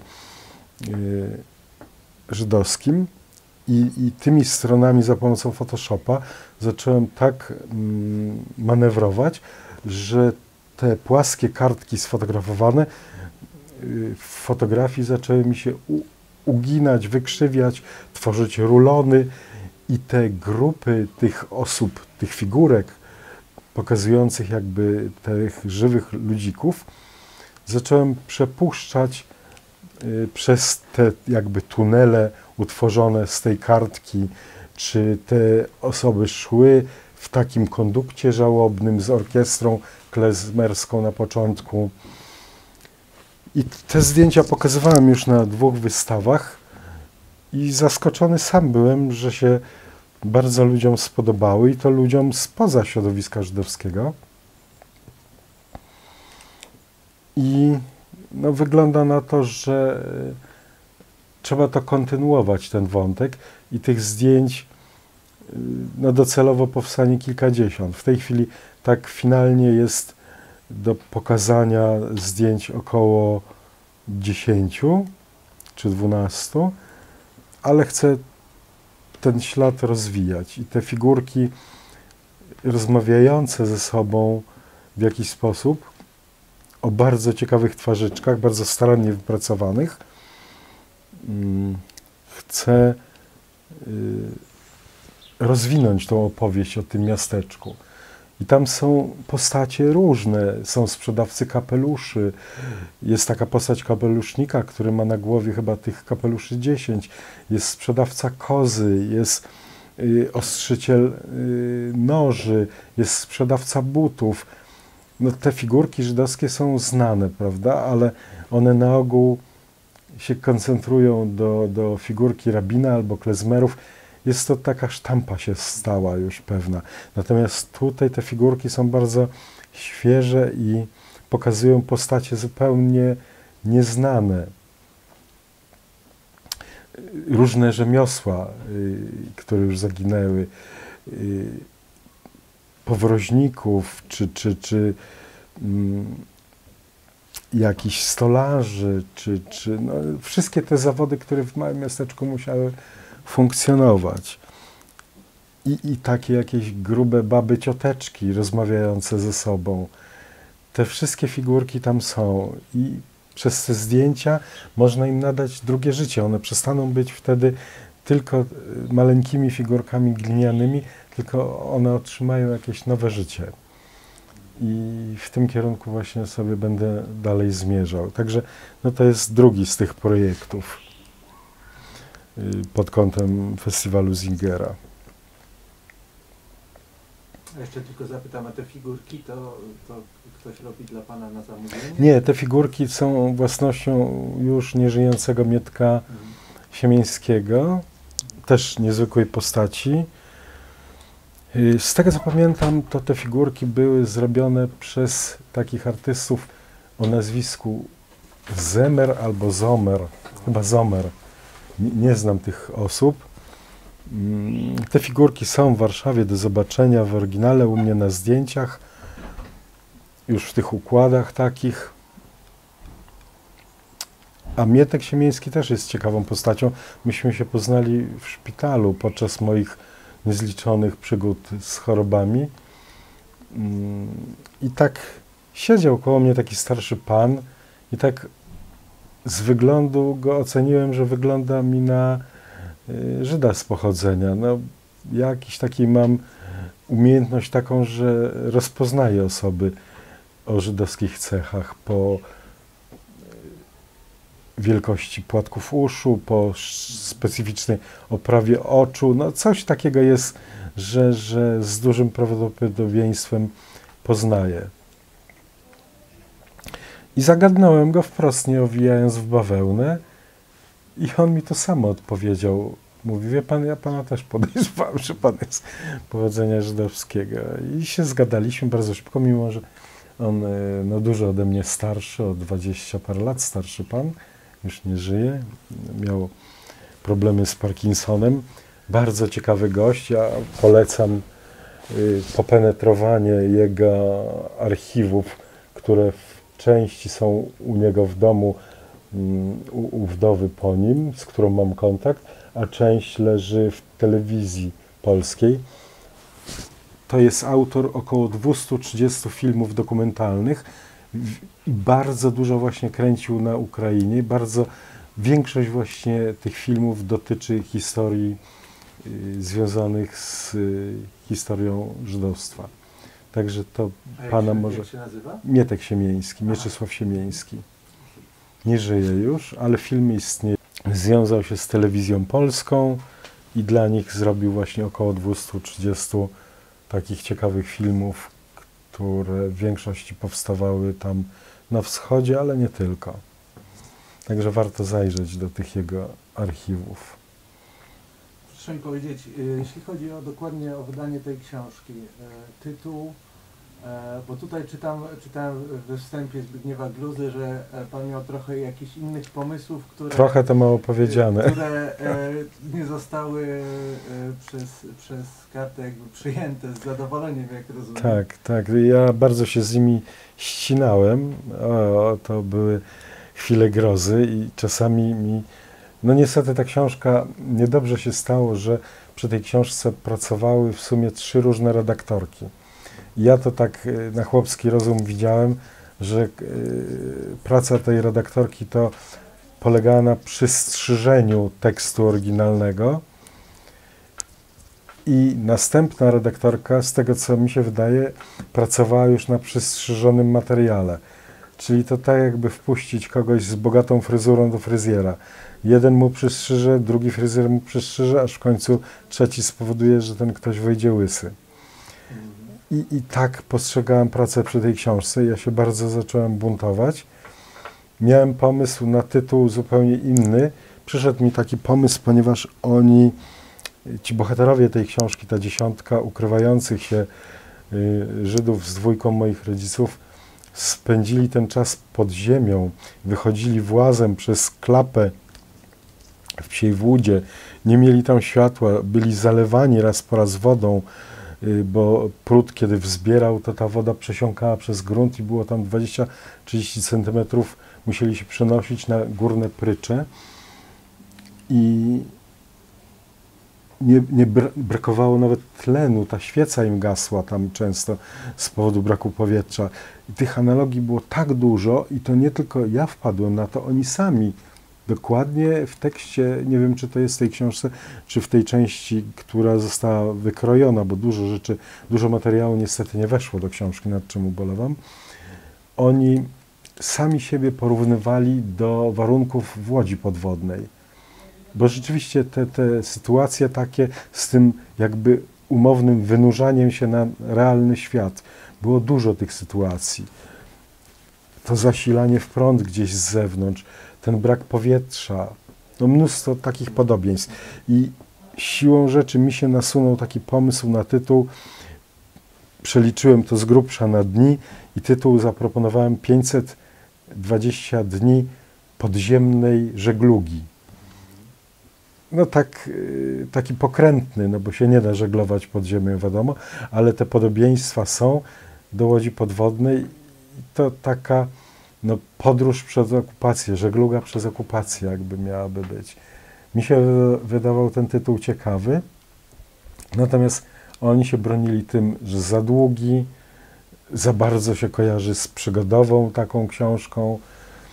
No, chcieli tytułu krótkiego, drażliwego. Ja z kolei odczułem, że wydawnictwo stara się wybrać taki tytuł właśnie jak Rewanż, żeby to było no, rodzajem wsadzenia kija w mrowisko, żeby zadrażnić i przez to, żeby książka stała się może poczytna, że no, jak się eskaluje napięcie, no to może budzić czyjeś zainteresowanie. No mi się to troszkę nie podobało, bo też się bałem, żeby nie był mój ojciec poczytany jako ktoś, kto pała za wszelką ceną zemstą, bo tak nie było, czego te powojenne losy właściwie dowodzą. To, że się ułożył z Polską i oddał swoje wszystkie siły później temu krajowi i dogadać się potrafił z Niemcem i miał wielu przyjaciół niemieckich czy nawet ukraińskich, no miał wielu przyjaciół właściwie wszędzie. Znał 7 języków, także no to też mu ułatwiało. To takie były rozbieżności co do tytułu. Miałem troszkę żalu też, że ja skoro się zajmuję fotografią i zaproponowałem pewne pomysły fotograficzne na okładkę, no chciałem mieć tą satysfakcję, że jak książka jest autorstwa ojca i trochę matki, no to, że ja dołożę swojego tam odrobinę w postaci pomysłu na zdjęcie. I miałem takie zdjęcia, wydawało mi się ciekawe, może nawet ciekawsze, bo się spotkałem z krytycznymi ocenami tego zdjęcia, które jest tu na okładce. No ale pominięte zostały te moje pomysły. No i kolejna taka rozbieżność to dotyczyła właśnie tego wycinania i sprostowywania słów. Na przykład mój ojciec używał takich specyficznych słów, które się używało w języku dawnym polskim, szczególnie na wschodzie. No to był inny język. I na przykład mój ojciec, co mi teraz tydzień temu potwierdził mój bratanek, że on, co mnie zaskoczyło, że on używa słowa pono, po dziadku. I to słowo pono jest tak charakterystyczne dla mojego ojca, żeby mnie ktoś obudził o 3:00 w nocy i powiedział, powiedz jakich słów, z jakimi słowami się kojarzy tobie ojciec, to by mi przyszło przede wszystkim to pono do głowy. I tam jeszcze inne ojciec miał swoje specyficzne określenia. No, bardzo ładnym językiem mówił. Aczkolwiek trzeba ciągle pamiętać, że to nie był w gruncie rzeczy Polak do końca. On się urodził w Polsce, ale tak naprawdę miał tą świadomość, że jest Żydem, urodził się w żydowskiej rodzinie i trudno wymagać, żeby mówił w pełni literackim językiem polskim. No, ale to chyba... I ta redaktor próbowała naginać te teksty ojca, tłumacząc to, że to trzeba adoptować do dzisiejszego języka, żeby było dla czytelnika zrozumiałe, że no, nikt nie używa takiego pono. Ja się bardzo zdenerwowałem wtedy i postawiłem wręcz, zagroziłem wetem, że no, gotów jestem nawet zablokować tą książkę. To się wszystko drogą mailową odbywały, te nasze korespondencje i pozwoliłem sobie no już pojechać po bandzie, jak to się dzisiaj mówi. I skoro usłyszałem, że jeżeli bym zablokował książkę, to muszę się liczyć z tym, że musiałbym zwrócić kilka tysięcy dolarów, które wydawnictwo dostało jako wsparcie z zagranicy, z organizacji zagranicznej. Musiałbym te pieniądze zwrócić wydawnictwu, czy tej organizacji. Ja napisałem już tak złośliwie trochę, że proszę o łagodniejszy wymiar kary, proszę mi wyrwać złote zęby i wysłać do gazu, bo jestem genetycznie przystosowany. No, prezes Gluza był po prostu zszokowany, powiedział się, po mnie czegoś takiego nie spodziewał, ale już byłem tak przyparty do muru, że sobie pozwoliłem no, już na bardzo ostrą wypowiedź. No potem się oczywiście jakoś dotarliśmy, dogadaliśmy. No, myślę, że jest to całkowicie no, zrozumiałe, tak?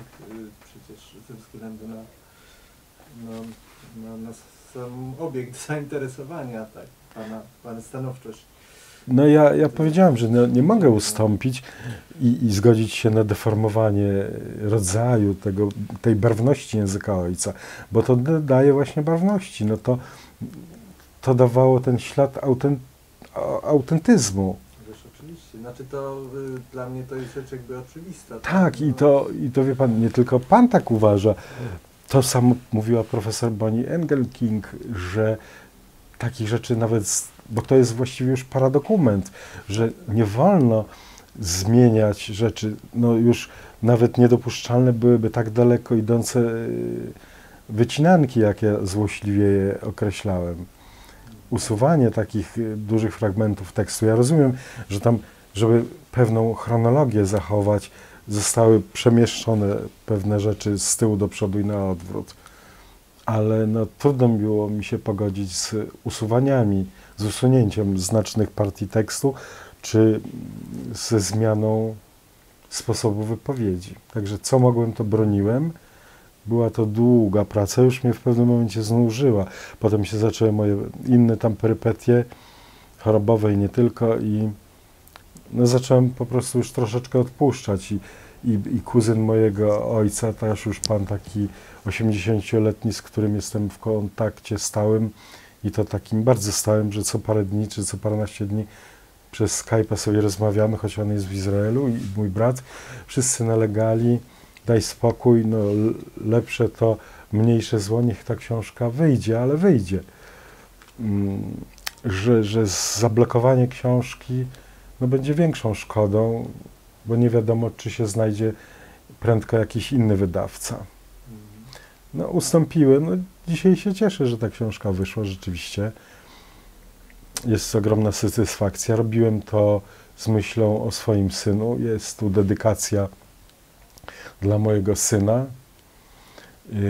Jest tu dedykacja dla bratanków, dla moich obu synów właściwie. I paradoksalnie, chociaż się tego nie spodziewałem, moi bratankowie, którzy zupełnie się nie interesowali historią swoich dziadków, swojej rodziny, swoimi korzeniami, nagle im się tam odkorkowało w głowach, kluczyk się przekręcił i nagle zapałali chęcią zbierania informacji. Natomiast, co jest dla mnie bardzo bolesne, mój syn w wyniku moich prywatnych wydarzeń obrócił się przeciwko mnie i mój syn do dziś tej książki nie ma w ręku i ją, no można powiedzieć, odrzuca. Także gdy kiedyś on będzie miał okazję obejrzeć ten materiał, jeżeli gdzieś się ukaże, to apeluję do niego: Bruno, poskrop się w głowę mocno i zastanów się, czy mądrze postąpiłeś wówczas. Ale to ze względu jakby na relacje osobiste, czy ze względu na przedmiot Nie, książki? wie pan co, może i po części tak, dlatego że zaczynam zastanawiać się, ponieważ to się wiązało z rozwodem moim, z zapadnięciem się w ogóle całego domu, rodziny, studia fotograficznego, przyszłości, planów, wszystkiego. Syn został z mojego przyjaciela przekuty w ciągu raptem paru miesięcy, czy nawet miesiąca w mojego wroga. I zacząłem zauważać, że ta osoba, z którą byłem związany wcześniej, pozwalała sobie na takie antyżydowskie teksty pod moim kątem i pozwoliła sobie parokrotnie na uwagi, że sam nie wiem, kim jestem, że się obnoszę ze swoim żydostwem, że sprowadzam niebezpieczeństwo na dom, na nią, na syna z powodu mojego pochodzenia. I było parę takich, powiedziałbym, wulgarnych nawet uwag na temat mojego pochodzenia, mimo że syna starałem się zaznajamiać z tym w internecie, pokazywałem mu i zdjęcia, i historię rodziny, znał to, to nie było dla niego tajemnicą i nagle mu się objawiło i szoku doznał. Nie, on wiedział o tym wszystkim, tylko być może została mu coś tam namieszane w głowie i bardzo przykre wydarzenie nastąpiło, kiedy mu chciałem tą książkę wręczyć wraz z innymi upominkami zaległymi, to wezwał policję z powodu wręczenia tej książki. Wyobraża pan sobie?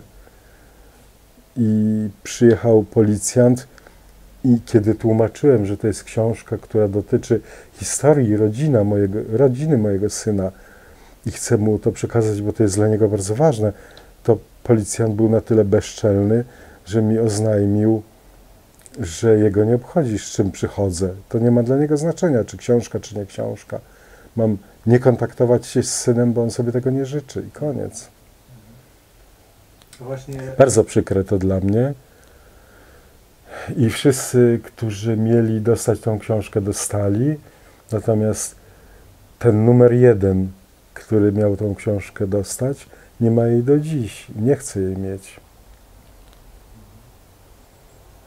A właśnie bratankowie, pan mówi zupełnie odwrotnie jakby. Bratankowie tak, mimo że w ogóle się nie poczuwali do prób poznawania swojej przeszłości, to teraz na tej imprezie rodzinnej kilka dni temu spotkaliśmy się na piwie w Olbrachcie toruńskim i bardzo długo o tym rozmawialiśmy. I to było dla mnie takie bardzo przyjemne i ciepłe uczucie. Ich to zainteresowało i że to dla nich jest bardzo ważne. I mają nawet jakiś żal do swego ojca, że im tego wcześniej nie powiedział. Dlaczego? Że ojciec, tak jak nasz ojciec w stosunku do nas, wychowywał ich w duchu jakimś takim zupełnie neutralnym. Myśmy nie byli ani Żydami, ani katolikami, nikim nie byliśmy.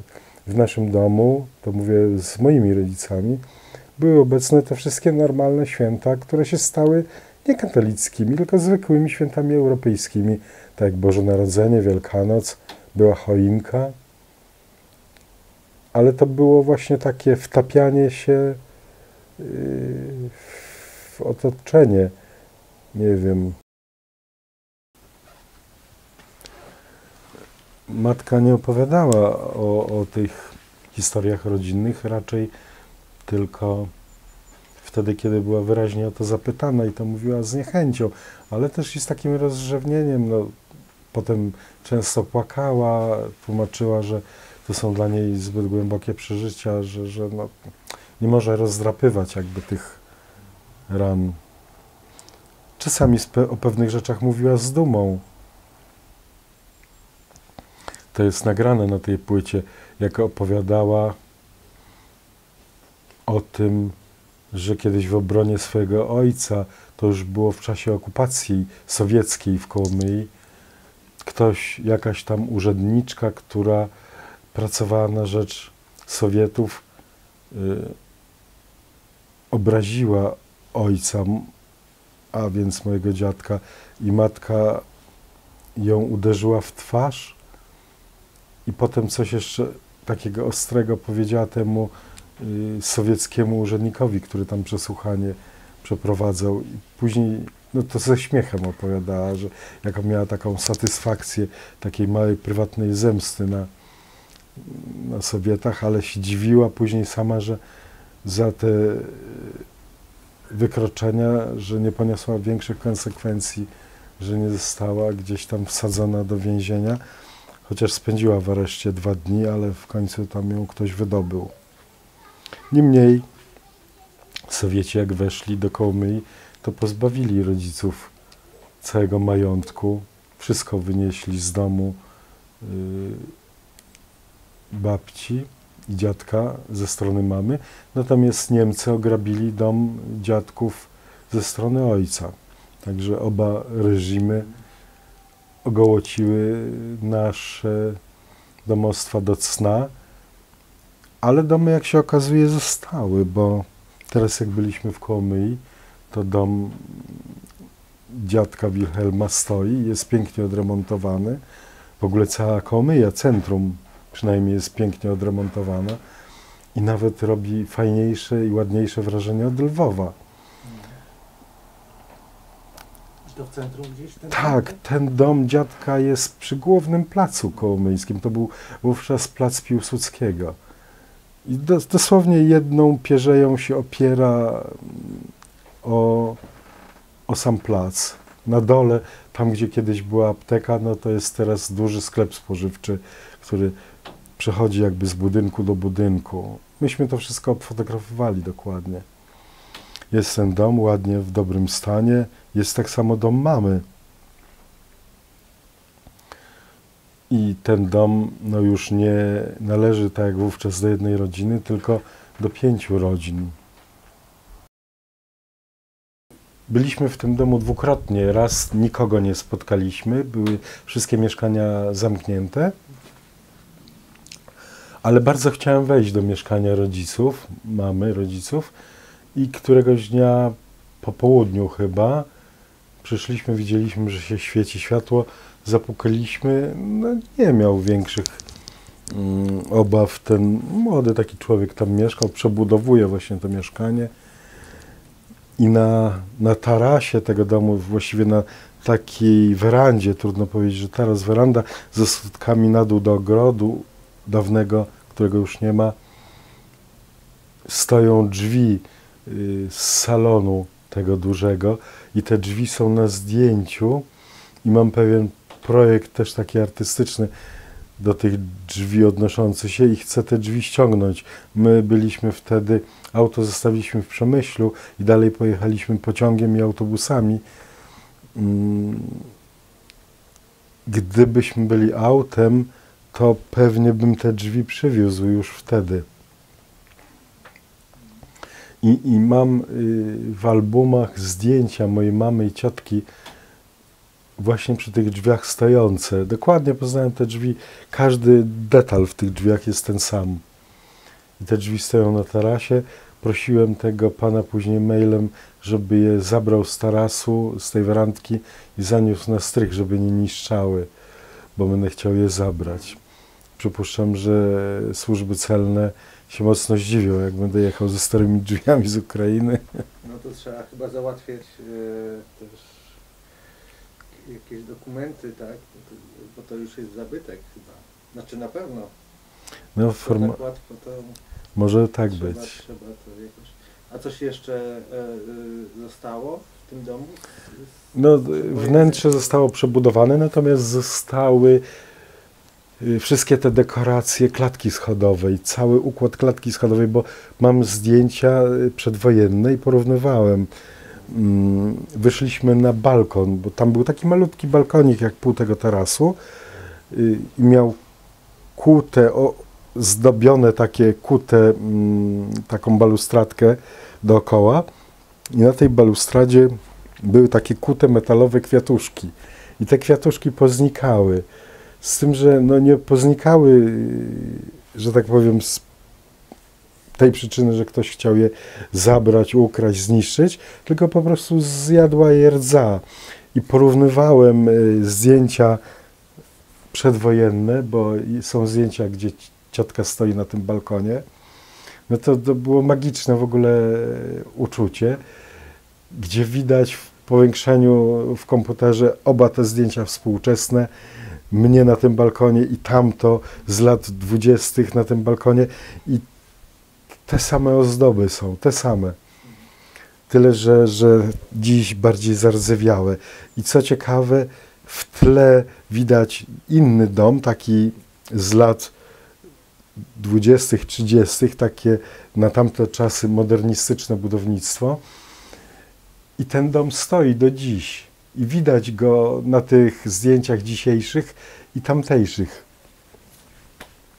Zresztą na jednym z tych domów sfotografowało się całe takie towarzystwo, właśnie to, które ocaliło życie, bo jest zdjęcie już chyba powojenne, gdzie oni świętują po wojnie odzyskaną wolność. I to zdjęcie przedstawia takie grono kilkunastoosobowe, gdzieś stół położony na jakiejś szafce, przykryty prześcieradłem. To tutaj jest, tak? I tam tego zdjęcia chyba nie ma. A może jest, już nie pamiętam. I potem jest kolejne zdjęcie, gdzie się fotografują na balkonie tego domu. I to jest ten dom z tym balkonem, który jest tak po przekątnej jakieś 100 metrów od tego domu matki mojej, tam w Kołomyi. A apteka dziadka gdzie była zlokalizowana? Przy rynku, w tym domu dziadka. W tym samym domu.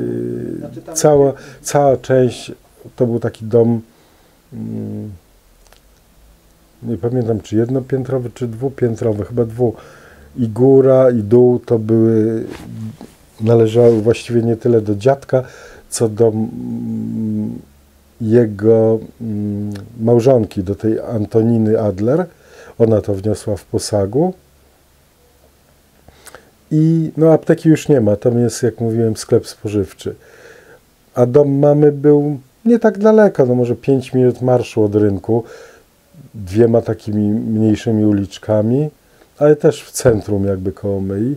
Skromniejszy dom. Dom dziadka Najdera był okazalszy i jest okazały, jest no naprawdę starannie odremontowany w tej chwili.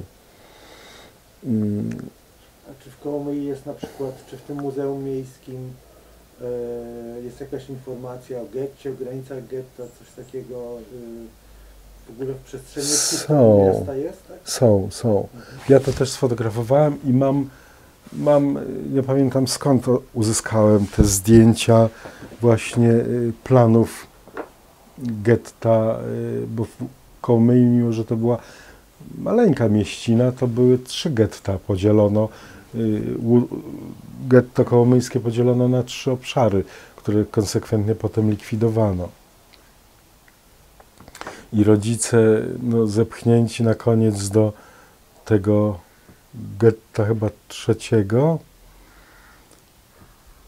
uciekli pod koniec z getta, ale ponieważ nie mieli gdzie się schronić, to po miesiącu byli wtedy już u Śliwiaka, bo próbowali różnych schowków, ale albo to było miejsce gdzieś tam pod jakimś piecem, tak że się właściwie nie można było w ogóle pomieścić.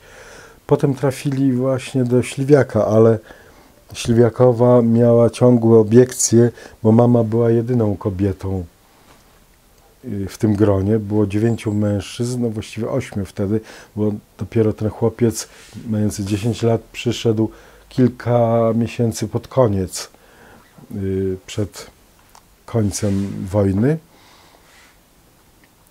I ta kobieta się obawiała, że no, młoda mama, która miała wówczas 18-19 lat, będzie zagrożeniem dla wierności jej męża, Andrzeja Śliwiaka. Oczywiście to były bezpodstawne zarzuty.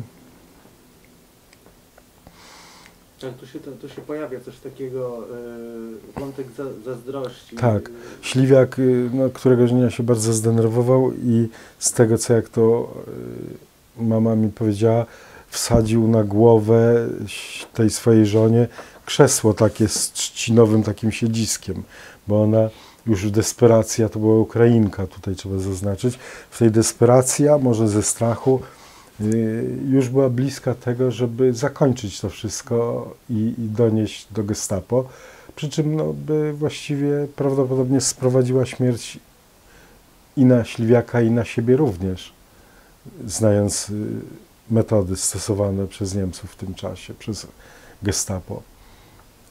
Także Śliwiak parę razy no, siłowo musiał ją sprowadzić na ziemię. I co jeszcze chciałem powiedzieć? Boże, wszystko mi się już miesza.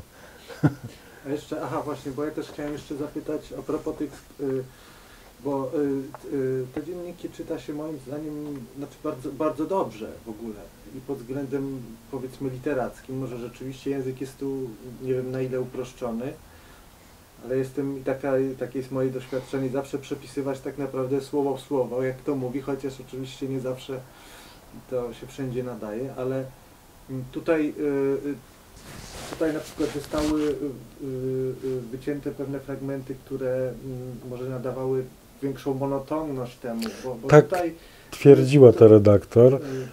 Tutaj się czyta to naprawdę bardzo dobrze, Ale właśnie się zastanawiam, czy nie zostały pewne powtórzenia wycięte, które są Powtórzenia, może naturalne tak, z drugiej strony w takiej sytuacji, kiedy się siedzi, tak?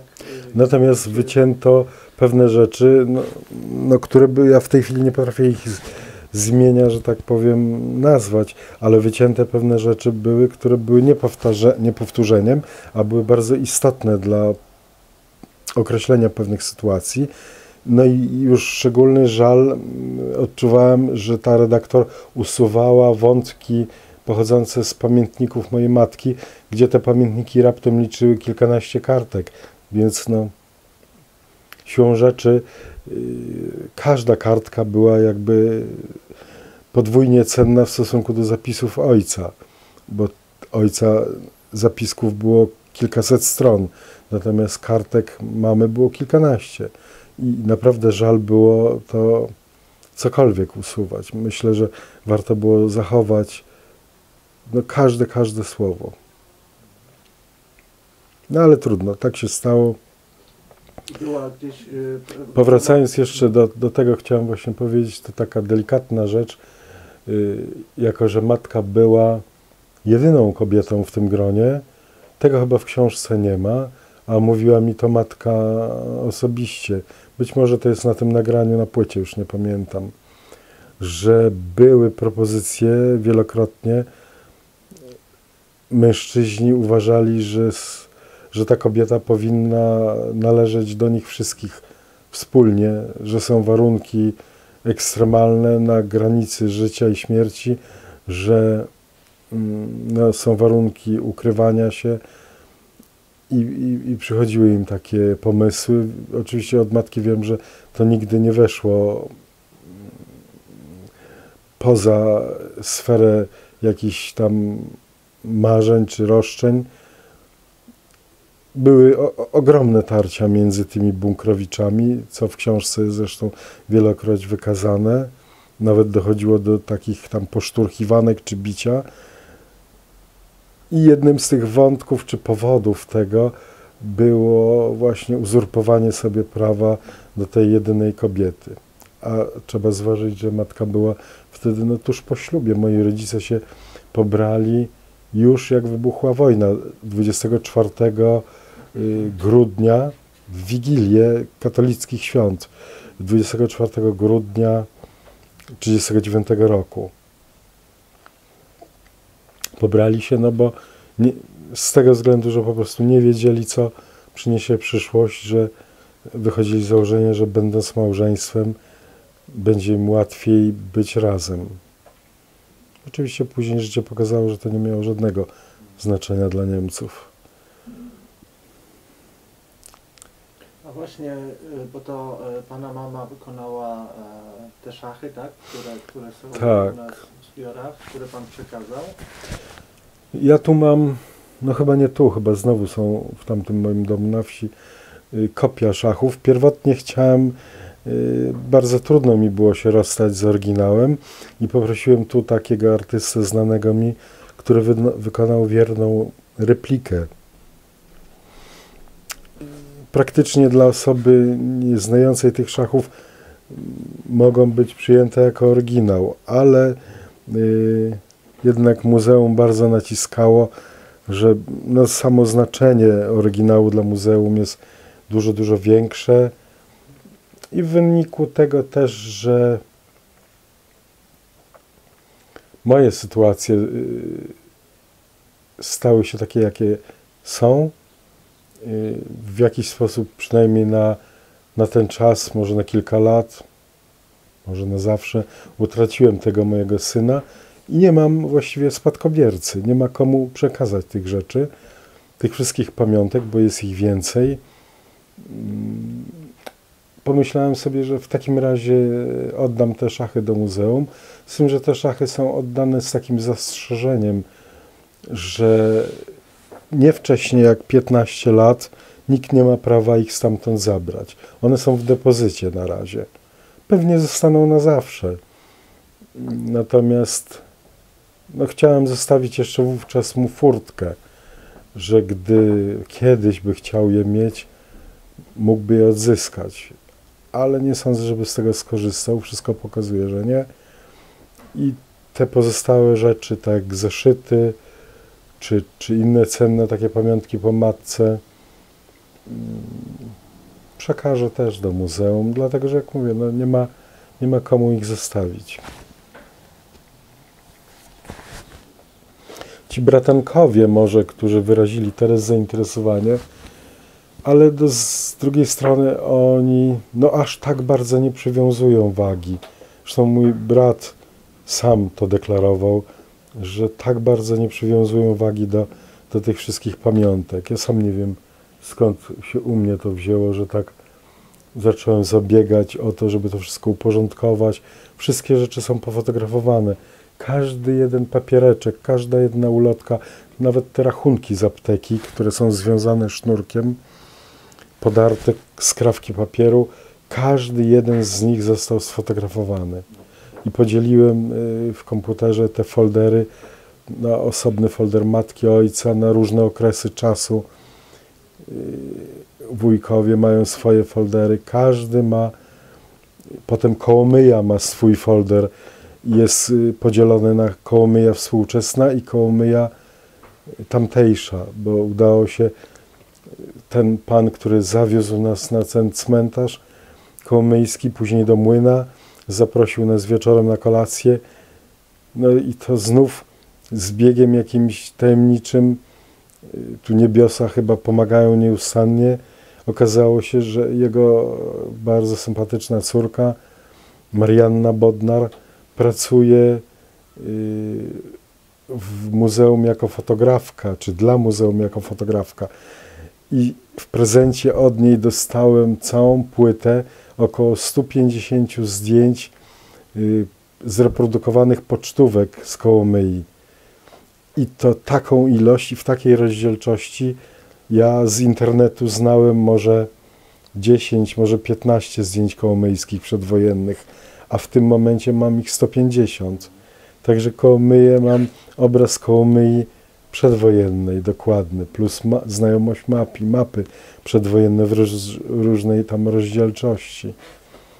Ale kiedy Pan zaczął się zajmować właśnie takim porządkowaniem tego? Potem znalazłem zeszyty, gdzie jest ogromny materiał taki o historii tego miasta, o przedwojennych wydarzeniach kołomyjskich.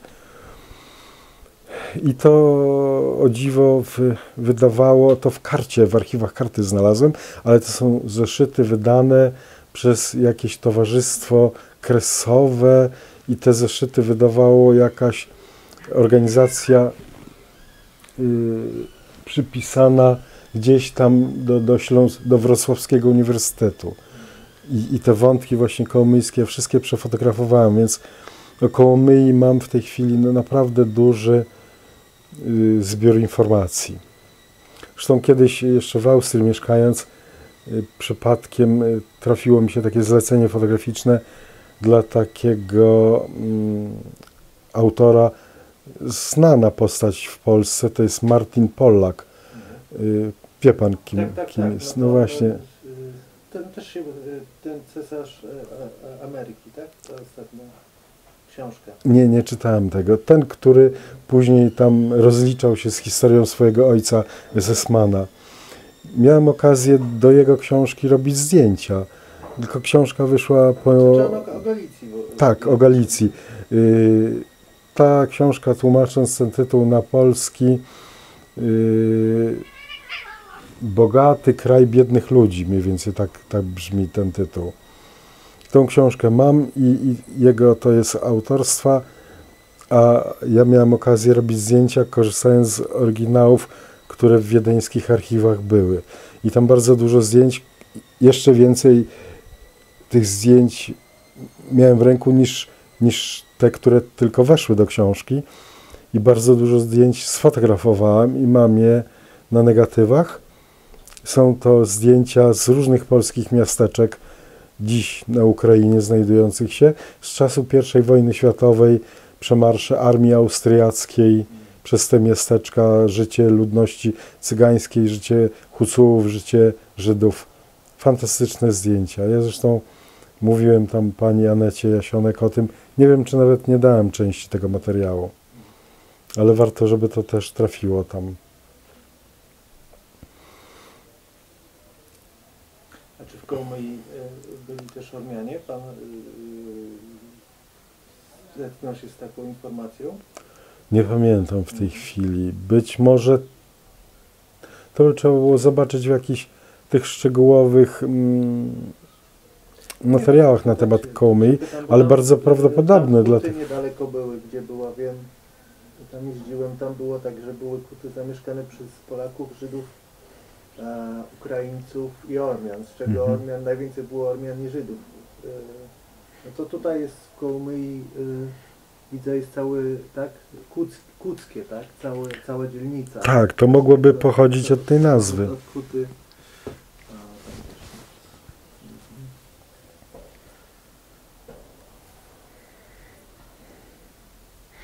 Teraz tego roku podjęliśmy ciekawą podróż. Wspólnie z Sympatią byliśmy w Armenii. Zrobiliśmy taką trasę Gruzja, Armenia, Azerbejdżan. No, przywiozłem ogromną ilość, 1208 utworów muzycznych. Bardzo piękna muzyka, jedna, druga i trzecia. No, popełniłem wielką gafę w pewnym momencie, bo nie pamiętam, czy to było chyba w Armenii. Chyba w Armenii to się wydarzyło. Wszedłem do sklepu, gdzie się spodziewałem płyt i zapytałem z głupia Franc o płyty z muzyką azerską. I nagle sobie zdałem sprawę, że za chwilę mogę wyjść z siniakiem pod okiem w najlepszym wypadku. Ja się szybko poprawiłem. Ale no, dużo tej muzyki zgromadziliśmy i poznaliśmy właśnie dużo sympatycznych Ormian. Zresztą tu w Szczecinie jeden Armen mieszka też. Jest znajomym tutaj tej Sympatii. I ciekawa rzecz, czego nie wiedziałem, że Ormianie byli nazywani Żydami Wschodu i że te podobieństwa są niezwykle daleko idące, oprócz tego, że doznali tej potwornej zagłady, która się wydarzyła dosłownie w kilka dni czy kilkanaście dni, 1,5 miliona Ormian wymordowali Turcy, to jeszcze losy tych Ormian są tak podobne do losów Żydów, że się ich nazywa właśnie Żydami Wschodu i jest ogromna diaspora, tak jak żydowska, znacznie więcej Ormian mieszka poza Armenią niż w Armenii i mnóstwo naukowców, mnóstwo noblistów jest Ormianami, tak podobnie jak z Żydami ma to miejsce. Także no, tych podobieństw jest tam troszeczkę. No też myślę, tak jak to w Polsce też było przedwojenne, podobieństwa też często odnośnie zajęcia po prostu, tak, to były też, no Ormianie no, zajmowali się handlem, ale oczywiście nie tylko, tak, ale to też był taki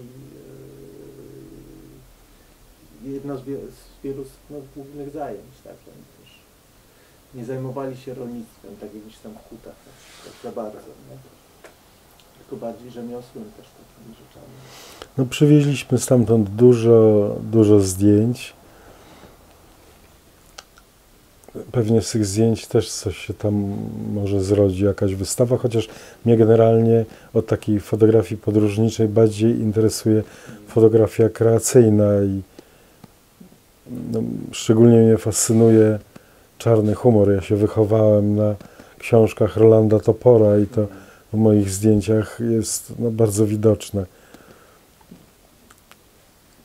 A jeszcze plus ta dosyć tragiczna historia rodziny, czy w ogóle Żydów, tak gdzieś się z tym przeplata, także te moje zdjęcia no, mają taką odrobinę niepokoju w sobie. Mogę panu później jakieś tam pokazać. Zrobiliśmy też dużo zdjęć w Kołomyi, czy na samej Ukrainie. No, fotografowaliśmy w tym muzeum bardzo dużo i z tym muzeum jestem zobowiązany właśnie wysłać tą książkę i obiecałem tej dyrektorce muzeum wysłać jeszcze inne rzeczy, których oni nie mają, a ona zobowiązała się, no wtedy mi pewne materiały poprzysyłać. Bardzo ciekawa rzecz wyszła na światło dzienne. Okazało się, że Ukraińcy nie wiedzieli, przynajmniej ta dyrektorka muzeum, dla niej to było kompletnym zaskoczeniem i to się da wytłumaczyć ze względów propagandowych. Nie wiedzieli, że Rosjanie, jak weszli do Kołomyi, musieli się po 10 dniach wycofać, że Niemcy tak silnie napierali, że wypchnęli Rosjan z Kołomyi ponownie. I w tym momencie cała ta część Żydów, która ocaliła życie, te 150 osób, musiała umykać z Kołomyi, albo się gdzieś ponownie pochować, albo umykać, tak jak moi rodzice, uciekli wtedy do Czerniowiec. I proszę sobie wyobrazić, że Ukraińcy nie mieli świadomości. Ona powiedziała, że to jest w ogóle nieznany fakt. No, bo to można wytłumaczyć tym, że no przecież nie mogło być tak, że armia radziecka zdobyła Kołomyję i nagle musiała ulec Niemcom ponownie. Przecież armia radziecka jest niezwyciężona i była niezwyciężona, w cudzysłowie. No tak, i nie można propagandowo dopuścić takiego bubla, że musieli opuścić miasto. Zresztą podobne losy ze Szczecinem były. Szczecin wchodził w polskie ręce i odpadał z powrotem na rzecz Niemców i długo nie było wiadomo, po której stronie ten Szczecin się znajdzie, do kogo będzie należał. Także no, pewne podobieństwo jest tutaj. No dla Ukraińców jeszcze często wojna to jest tak, zaczyna się w 1941 roku. Tak? Tak. Że to wielka wojna tam ojczyźniana dopiero, a wcześniej, chociaż to też chyba zależy już na Ukrainie, też zależy dla kogo, tak, ale że wojna to dopiero w momencie tak napaści Niemiec na Związek Radziecki, a wcześniej to nie było wojny. Tak? Ja mam taki znaczek pocztowy, autentyczny, oryginał, ponieważ ojciec zbierał znaczki i ma ich no, całe sterty i ja się śmieję, że gdybym znalazł wśród zbiorów znaczków po ojcu tego słynnego czarnego Mauritiusa, to bym się dużo nie zdziwił mocno. Dlatego, że ojciec miał znaczki no naprawdę niezwykłe i jest znaczek wydany właśnie przez Ukrainę, czy tam przez Związek Radziecki właściwie chyba raczej, gdzie jest taki żołnierz, przy czym łudząco podobny kształt hełmu jest do hełmu niemieckiego. Ale stoi gdzieś w oddali kobieta i ten żołnierz trzyma na ramieniu dziecko małe i podpisane jest, że jest to właśnie wydane w związku z wyzwoleniem Ukrainy i Białorusi. Taki w kolorze brązowym znaczek jest. Jeżeli już jesteśmy przy znaczkach, to zadziwiające, że u ojca w zbiorach znalazłem, zadziwiające w kontekście pochodzenia ojca, to, że znalazłem takie ilości zbiorów znaczków z Hitlerem, że to no aż nie wypada Żydowi mieć takich znaczków, bo jest jeden cały album poświęcony i to są nawet nie rozdarte, tylko całe bloczki po 100 sztuk, tak jak drukarnia wypuściła. I to są zdjęcia z portretem Hitlera na tle czerwonym, na tle żółtym, na tle niebieskim, na tle zielonym.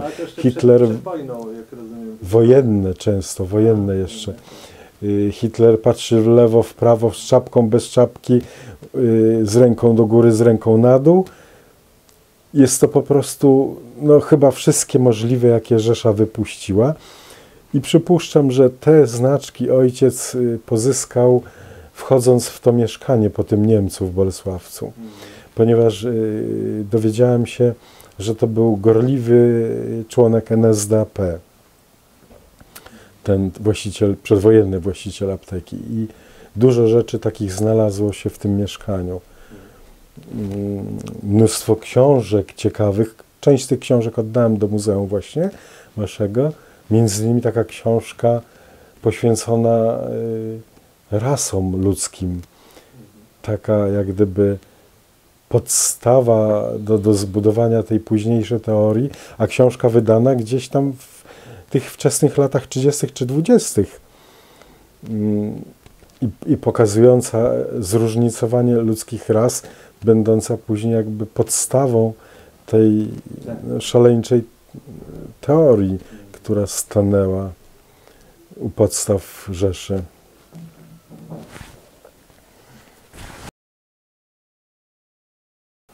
No dobrze, to ja myślę, Te znaczki, które ojciec zdobył, to już wymieniał z filatelistami po całym świecie, ale już po wojnie. A z przedwojennych rzeczy autentycznych to się zachowały właśnie te fotografie honorowych obozów tych harcerskich. Zresztą o tym Hanar bardzo ojciec tu wspomina dużo. Zresztą nawet jest zdjęcie w mundurze Hanarczyka z jego bratem, bo obaj należeli do tej drużyny. Tu chyba poprzedzające będzie gdzieś zdjęcie z bratem. Może nie tu, nie, gdzieś jest, kiedy we dwóch siedzą. to jest kosmacz, to chyba to. Tak? Tak, tak. No stąd się też zapoczątkowały te pasje turystyczne ojca. Ojciec potem wędrował po całym świecie. Był nieskończoną ilość razy w wielu krajach, w Niemczech, w Rosji, jeszcze w Związku Radzieckim, w Chinach nawet w tamtych czasach był. No właściwie zwiedził całą Europę, część Azji. Zostawił wiele rzeczy, zbierał różne najdziwniejsze przedmioty, przepiękne pudełka do zapałek, które też warto gdzieś komuś przekazać czy pokazać. Chyba z 1000 czy 1500 etykietek od serków topionych, to już w ogóle zadziwiająca kolekcja. I jeszcze inna, jeszcze bardziej dziwna kolekcja torebek do wymiotowania z linii lotniczych z tamtejszych czasów i postanowiłem tutaj zbiór kontynuować i gdzie mogę, to sam zdobywam. I teraz prosiłem przyjaciela, który poleciał do Brazylii, żebym pozbierał po drodze też te torebki. No skoro ojciec zaczął tą kolekcję, no to warto ją ciągnąć. I ojciec właściwie zaraził mnie takim bakcylem zbierania różnych dziwnych rzeczy. I skończyło się tym, że ja zbieram telewizory stare i mam tych telewizorów, starych radioodbiorników i również starych telefonów na korbkę, albo jeszcze na telefonistkę, albo w najlepszym wypadku na tarczę. To łącznie tych wszystkich zbiorów mam około 190-200. Są to pierwsze polskie telewizory Wisła, Belweder, Szmaragd i wiele innych. No jedna półka, żeby to wytrzymała, a tych półek jest kilkanaście. Na tej półce stoi tak średnio po 400 kg. To tak jakby ktoś samochód na ścianie powiesił. I Tam taki magazyn. tak, bo ja mam dom na wsi, który był dawną szkołą wiejską, więc no i w studio, to jest moje studio fotograficzne, gdzie ja zajmowałem się fotografią reklamową i artystyczną i w tym studio te telewizory, telefony, radia są, różne dziwne obiekty. Po prostu mam zamiłowanie do zabytków techniki, zbieram nawet stare odkurzacze, przedwojenne, powojenne, tary do prania, no, najrozmaitsze dziwne przedmioty. Natomiast nie zbieram tego, co ludzie jako starocie generalnie zbierają, cały ten taki arsenał tych mosiężnych przedmiotów, którymi są całe flamarki wypełnione. To mnie to w ogóle nie tyka, w ogóle ja to pomijam. Natomiast u ojca znalazłem stare płyty przedwojenne, chyba pochodzące z Bolesławca, dlatego że na zdjęciach z bolesławieckiego mieszkania jest ten mebelek, gdzie była taka radiola i stare takie radiotelefunken, które jest w Warszawskim Muzeum Techniki. Ojciec to oddał. To te płyty wszystkie stare, rosyjskie, niemieckie przegrałem do formatu MP3, więc dadzą się znów słuchać. Mam nawet starą płytę z przemówieniem Bolesława Bieruta z 50 któregoś tam roku, na 60 jego urodziny wydaną. Tę płytę też przegrałem do MP3. I na deser mam stary traktor Porsche. No mało kto wie, że Porsche robiło traktory do 63 roku. Także to jest zasługa ojca, że no, nauczył takiego spojrzenia na świat dokumentalisty czy zbieracza.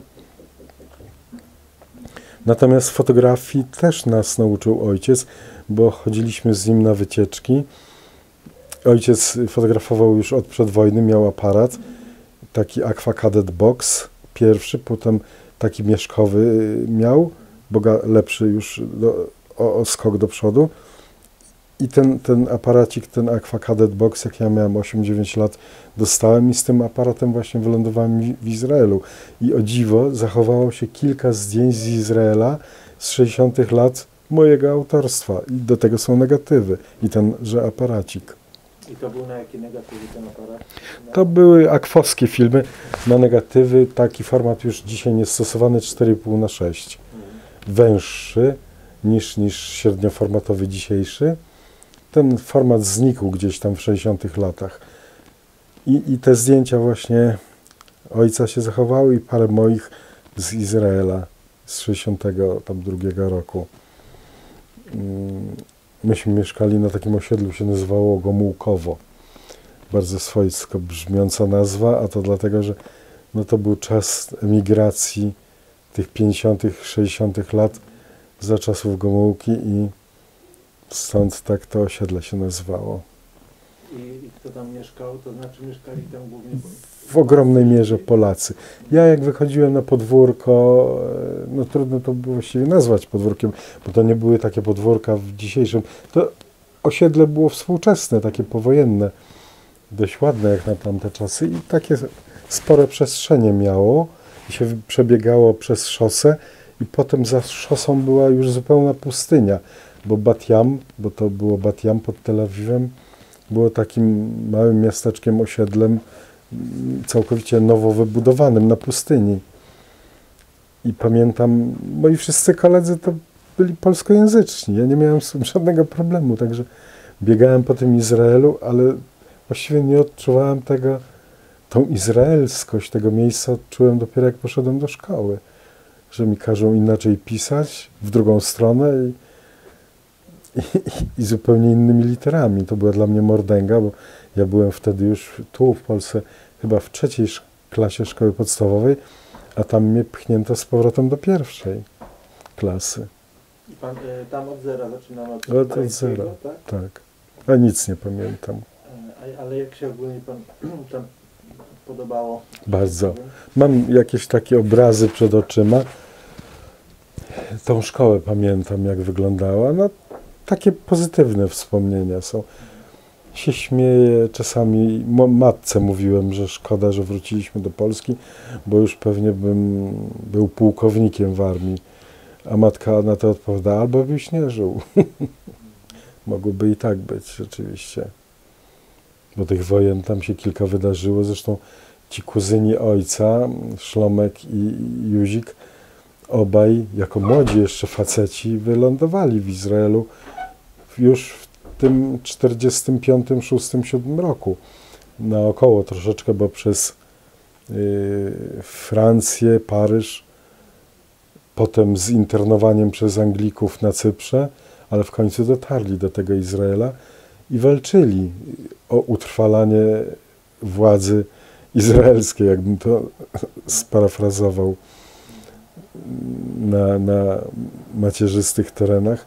I nawet jak byłem w Izraelu w 97 roku, robiłem zdjęcia do bardzo ciekawej książki o Bronisławie Hubermanie, przedwojennym polskim skrzypku wielkiej światowej sławy, a dziś zapomnianym. Warto, żeby w muzeum też coś się o tym Hubermanie znalazło. Dużo zdjęć robiłem tam i Muzeum Hubermana jest w Izraelu, w Tel Awiwie albo Jerozolimie, już teraz nie bardzo mogę sobie przypomnieć. I po tych zdjęciach uwinąłem się z tymi zdjęciami w 2 dni i potem ichniejszym PKS-em izraelskim, że tak powiem, zacząłem krążyć po Izraelu, a że kraj nieduży, no to pojechałem tam na jeden brzeg, na drugi brzeg. Obejrzałem sobie ten Izrael w miarę gruntownie, choć już czasu nie było dużo, bo to tylko 10 dni. I w towarzystwie tego jednego z tych kuzynów braci, a dzisiaj już starszego pana Józika, ale wówczas to był młody, 20-kilkuletni chłopak, pojechaliśmy na te słynne wzgórza Golan. I no bardzo ciekawie się zwiedzało te wzgórza Golan, bo to nie było tak jak z przewodnikiem turystycznym albo samemu z jakimś tam paskalem w ręku, tylko to było z kimś, kto opowiadał: tu za tym krzakiem się schowaliśmy i stąd strzelaliśmy, tu przeszliśmy przez rzekę, a tu siedzieli Palestyńczycy czy Arabowie i ostrzeliwali nas, bo my byliśmy na dole i nas było widać z góry na dół, bo to rzeczywiście taka no, wyniosłość, jak nożem uciął dosłownie te wzgórza Golan. I no nie sztuką było ostrzeliwać te kibuce na dole, jak się zajęło pozycję na górze. W związku z czym no, ta wojna w 1967 roku polegała na tym, że po prostu wypchnięto Palestyńczyków i zajęto te wzgórza Golan i dzięki temu no, można było żyć tam na dole, bo z tej góry było się bez przerwy ostrzeliwanym.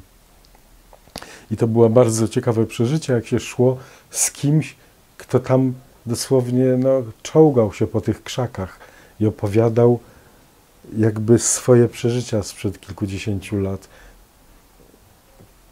To nie był przewodnik turystyczny, to był przewodnik historyczny, tak bym powiedział to. Bardzo przeżyłem tą podróż do Izraela. To była moja druga podróż, mam nadzieję, że nie ostatnia. I zabrałem butelkę, i to dużą, 0,7 wiśniówki.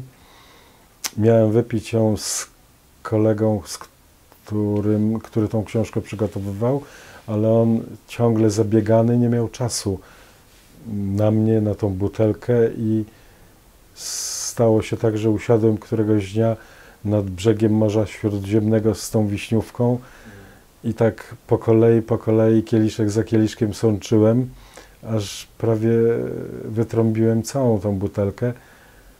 No i się skończyło tak, jak się można było spodziewać, że po prostu się rozkleiłem i zacząłem ubolewać sam przed sobą, że nie jestem w tym Izraelu od zawsze.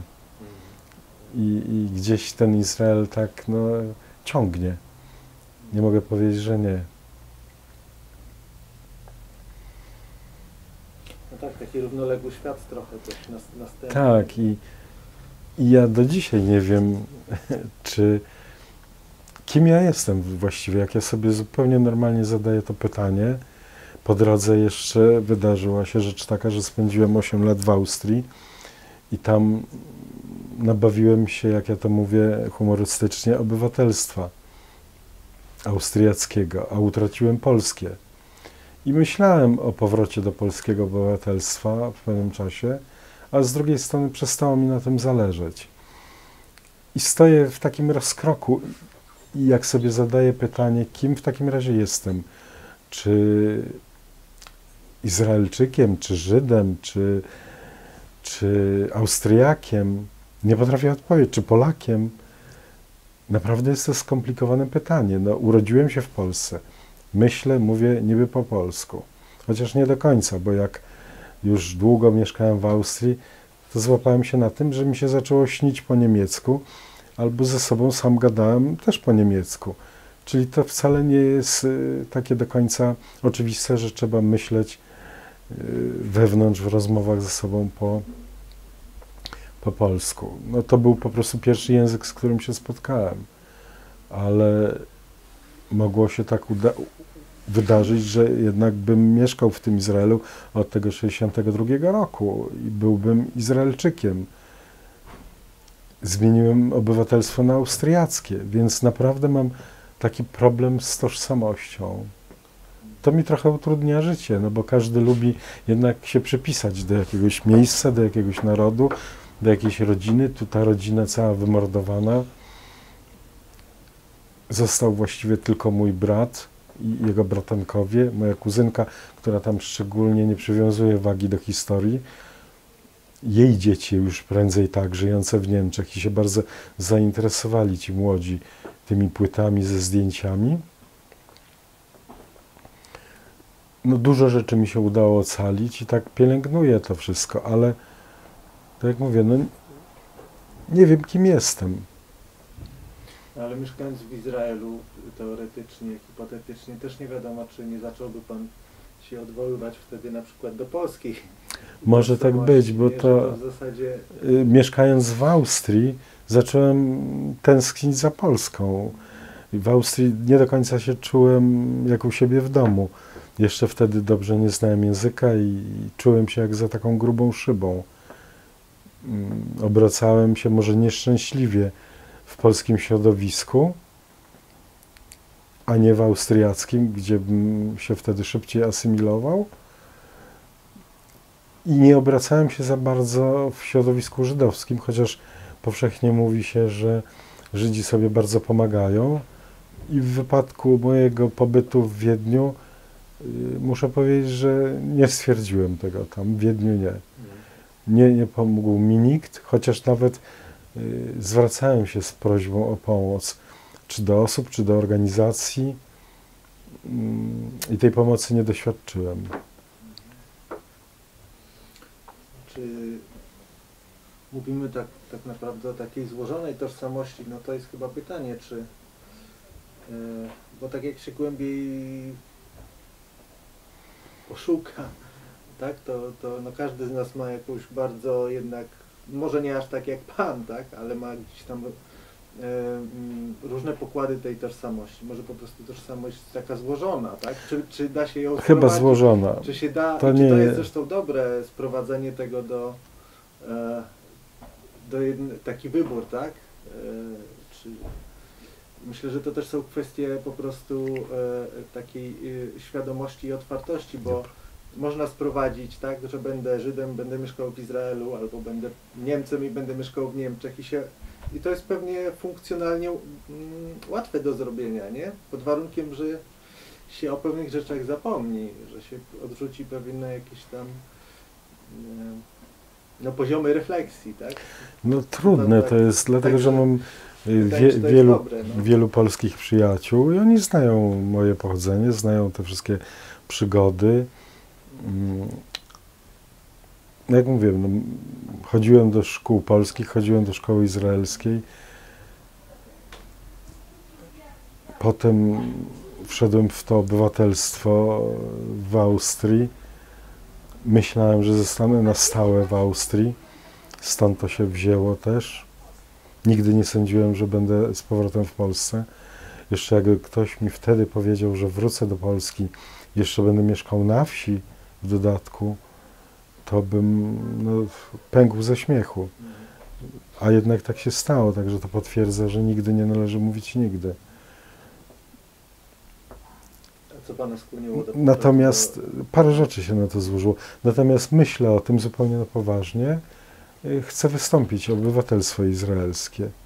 Choćbym nie miał na przykład wyjechać tam do Izraela, no to chcę się dobrze z tym czuć i mieć ten paszport w ręku. Chciałbym. Może to mi ułatwi właśnie takie zidentyfikowanie samego siebie.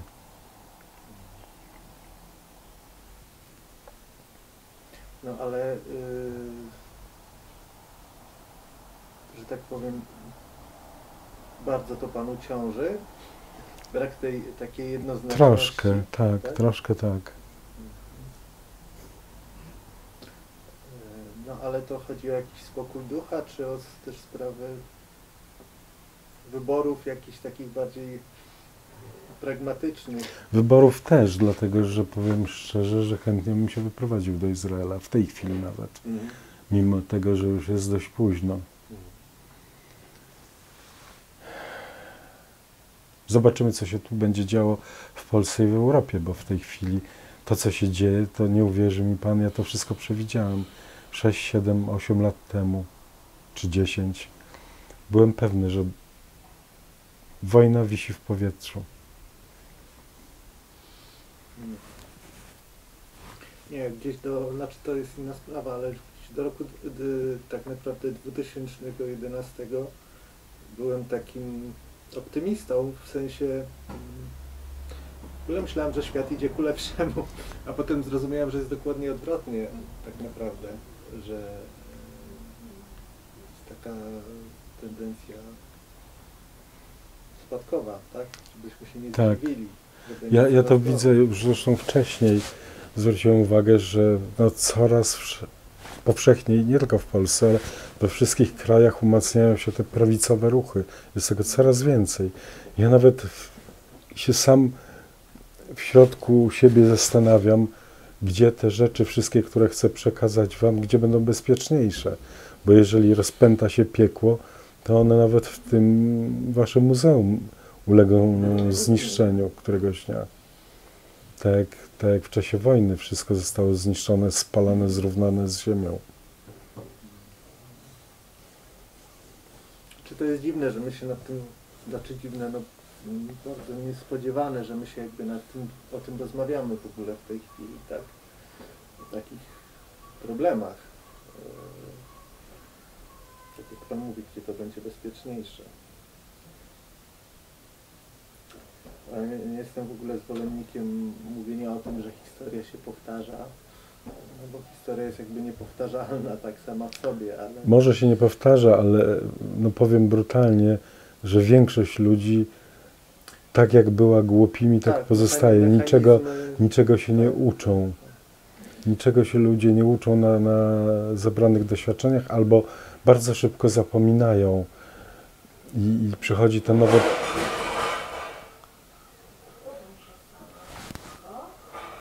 nowe pokolenie przychodzi, które no, nie ma tych złych doświadczeń i myślą, że można bezkarnie się babrać w poglądach prawicowych, że to nie doprowadzi do tego, do czego już doprowadzało wielokrotnie. Czy to jest też pytanie, bo może problemem jest, znaczy to jest to pytanie, czy jest możliwe w ogóle przekazanie doświadczenia, to znaczy, czy jedna osoba może drugiej osobie przekazać jakieś doświadczenie swoje? Chyba nie. Może to polega na tym, że tak samo jak jedna osoba, tak my rozmawiamy o Pana życiu, doświadczeniu, ale tak naprawdę no wiadomo, że jest to niemożliwe do przekazania. Tak samo między generacjami. To się, no nie wiem, można to odnieść do oglądanego filmu w kinie czy w telewizji. Z zainteresowaniem ktoś wysłucha, z zainteresowaniem obejrzy, ale nazajutrz zapomina o tym filmie i dalej myśli po swojemu. Takie jakie miał poglądy, no co najwyżej ten film czy ta cudza relacja przez kilka dni mogą gdzieś tam w głowie komuś tkwić, ale wcześniej czy później to nie będzie miało żadnego znaczenia. To nie zmieni świata, nie zmieni świata. Znaczy jedna rzecz, że można zapomnieć, ale że w ogóle nie ma, to tak jak jest, nie wiem, tak, myślę też w różnych dziedzinach sztuki, że czy tak jak w fotografii właśnie, to jest to pytanie, czy realizm na przykład, tak, czy realistyczna fotografia jest w stanie przekazać pewną prawdę, czy może właśnie fotografia bardziej kreatywna chodzi o przekazanie istoty pewnej rzeczy, tak? Myślę, że muszą obydwie istnieć. Fotografii jest wiele, począwszy od naukowej, a skończywszy na artystycznej. Wszystkie są potrzebne i tak samo te wszystkie relacje. Natomiast no, niebezpieczne są igraszki takie prawicowe i tutaj świat się dał wykiwać Putinowi, jeżeli już mówimy o polityce, a Unia Europejska jest takim nieruchawym organem, co było widać w czasach tego tam konfliktu w Jugosławii. Tu się powtarza to samo. To jest takie no, grzeczne ukłony, dyplomacja, a niestety dzień po dniu to idzie w złym kierunku wszystko. Znaczy ma pan rację, pan mówił o swojej niechęci do Ameryki, ale właśnie tutaj Ameryka ogólnie, pomijając wiele grzechów Ameryki, ma zdolność, której Europa w tej chwili nie ma w ogóle. To znaczy Europa nie ma zdolności do działania, moim zdaniem, w tej chwili. To jest niebezpieczne po prostu. Też nie ma zdolności do działania, bo to jest taka impotencja. No to jest. konsekwencją też II wojny światowej de facto, także my się boimy cały czas. I schematy wyglądają dość podobnie, że no właściwie wtedy się mówiło, nikt nie będzie umierał za Gdańsk, a teraz można sparafrazować, że nikt nie będzie umierał za Kijów, a ten Kijów w gruncie rzeczy, no to przecież trzeba sobie przypomnieć, że to się wszystko rozpętało w imieniu Unii Europejskiej. Przecież oni po prostu, pomijając tam jakieś inne ich wewnętrzne tarcia, no to aspiracją tą było wstąpienie do Unii. To, tak prawdopodobnie powiedziawszy, Ukraina zaczęła walczyć za imię Unii Europejskiej.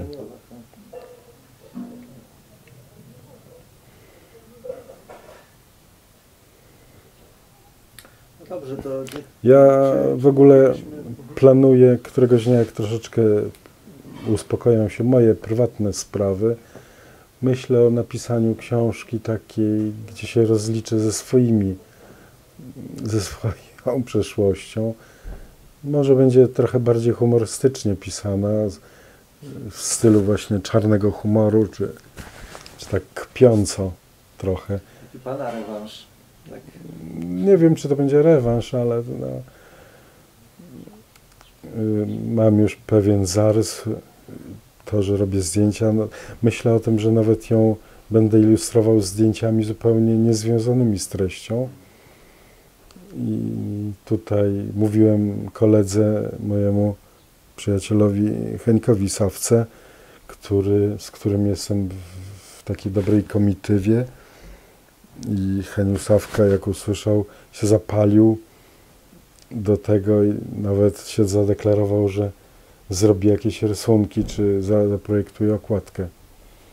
Także zobaczymy. Może się coś z tego rzeczywiście urodzi kiedyś. Ale zaczął pan? Słucham? Zaczął pan już pisanie? No, mam takie już notatki. Dużo rzeczy się wydarzyło w moim życiu, złych i dobrych. Właśnie te dwie jakby emigracje, za dużo jak na jednego człowieka. Bo właściwie dwie emigracje, można powiedzieć, dwa powroty tutaj. Kilka związków małżeńskich nieudanych. Mój jeden syn mieszka w Austrii, drugi tu. To się wszystko pozawalało. Wiele ciekawych osób poznałem, wiele rzeczy się wydarzyło. No jest o czym wspominać. +3 choroby mi się przydarzyły, bardzo poważne. Właściwie żyję na kredyt. Moja wizytówka o tym właśnie mówi, bo jest bardzo dziwna. Pokażę panu, później mogę nawet dać. Jest to wizytówka w czarnej takiej ramce jak nekrolog. Po prostu jest to takie czarnohumorowe rozliczenie się z chorobami, z przeszłością, trochę takie kpiące i krytyczne, taki kpiąco-krytyczny komentarz do stanu opieki zdrowotnej w Polsce, bo na wizytówce określiłem się zawodem, którego nie mam w rzeczywistości, jako lekarz ostatniego kontaktu, bo jestem fotografem tak naprawdę, ale postanowiłem sobie zażartować w taki dziwny sposób.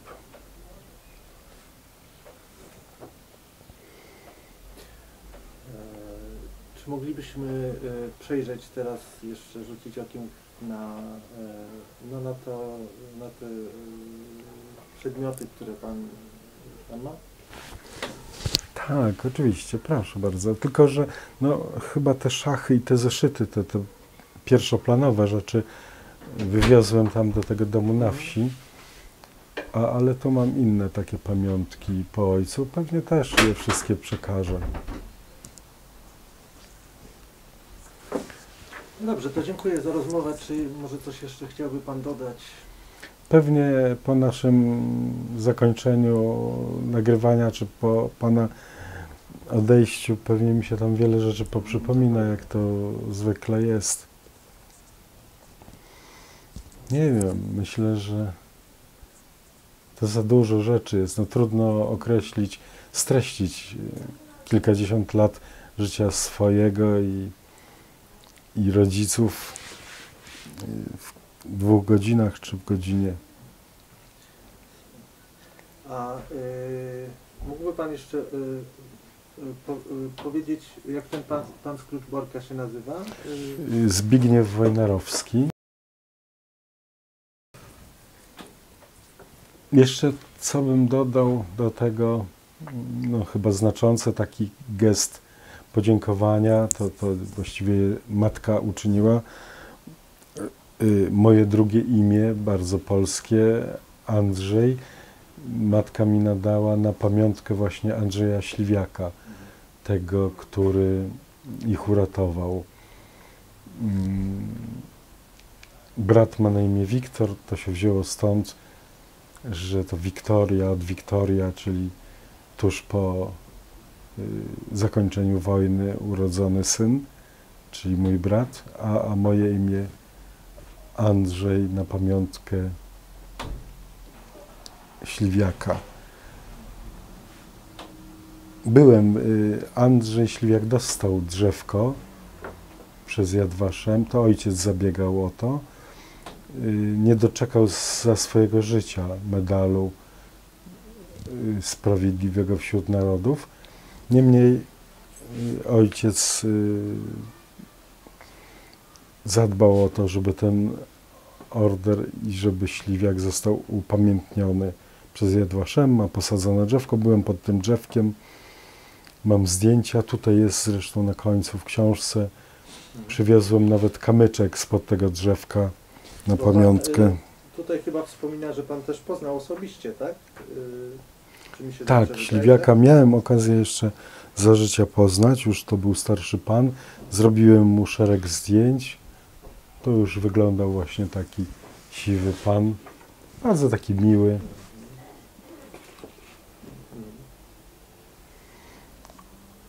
Te zdjęcia też mam, cały szereg tych zdjęć zrobiłem.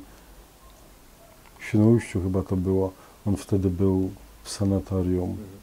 To jakieś były lata 80.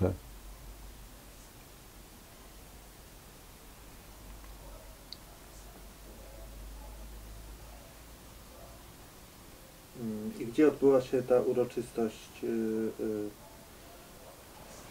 Nadania? No tak. Nie wiem. Nie wiem. Znaczy to pośmiertnie. Tak. Być może został wysłany do tej jego drugiej żony, bo to już nie była ta Maria, która tam z nim ukrywała tą 10 w Kołomyi, tylko była już druga żona. Nie wiem, czy później po wojnie poznana. Tego dokładnie też nie wiem, to wiedzieliby moi rodzice, ale tego już nie ustalę.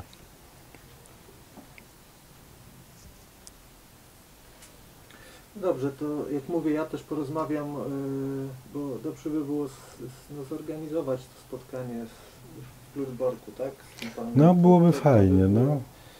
Myślę, że znaczy to na pewno warto. No zwłaszcza, że to jest naoczny świadek żyjący, bo jest właściwie 2, może i więcej, ale 2 ja zidentyfikowałem.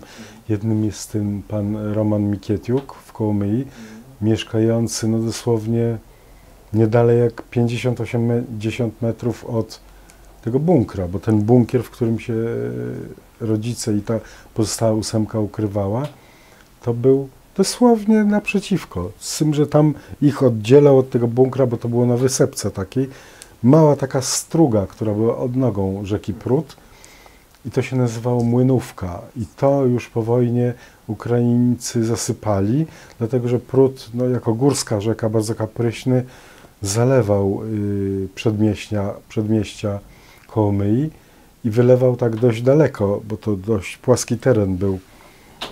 I żeby się z tym uporać, oni zrobili bardzo wysokie, i to 2 linie wałów przeciwpowodziowych, a samą tą Młynówkę, która była tą odnogą, zasypali. W każdym razie byliśmy tam i ten bunkier jest na pewno. Gdyby kiedyś się uprzeć, Zasypany, tak, z tych tekstów wynika, że się nie dało go zniszczyć, ani woda go nie mogła zabierać, dlatego że to był 20-centymetrowy beton i głęboko osadzony na 2 metry w ziemi. To jest taki rodzaj bunkra, jaki tu, no pod Szczecinem na przykład Niemcy mają, jak się jedzie do Gryfina, są takie ziemne, takie górki, wały, gdzie cały bunkier jest wkopany w ziemię i one dzięki temu, no to jest prototyp przedwojennej lodówki.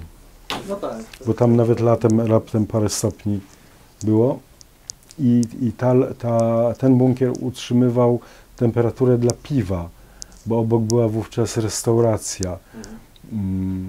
I to był bunkier na piwo wybudowany. I ojciec mój wraz ze Śliwiakiem skrócili to o kilka metrów, o 2 metry właściwie, budując pozorną ścianę wewnątrz i się wydawało, jak ktoś wszedł, że to jest, no nie było skali odniesienia, więc się można było na to dać nabrać, Tak. że to jest mniejsze pomieszczenie.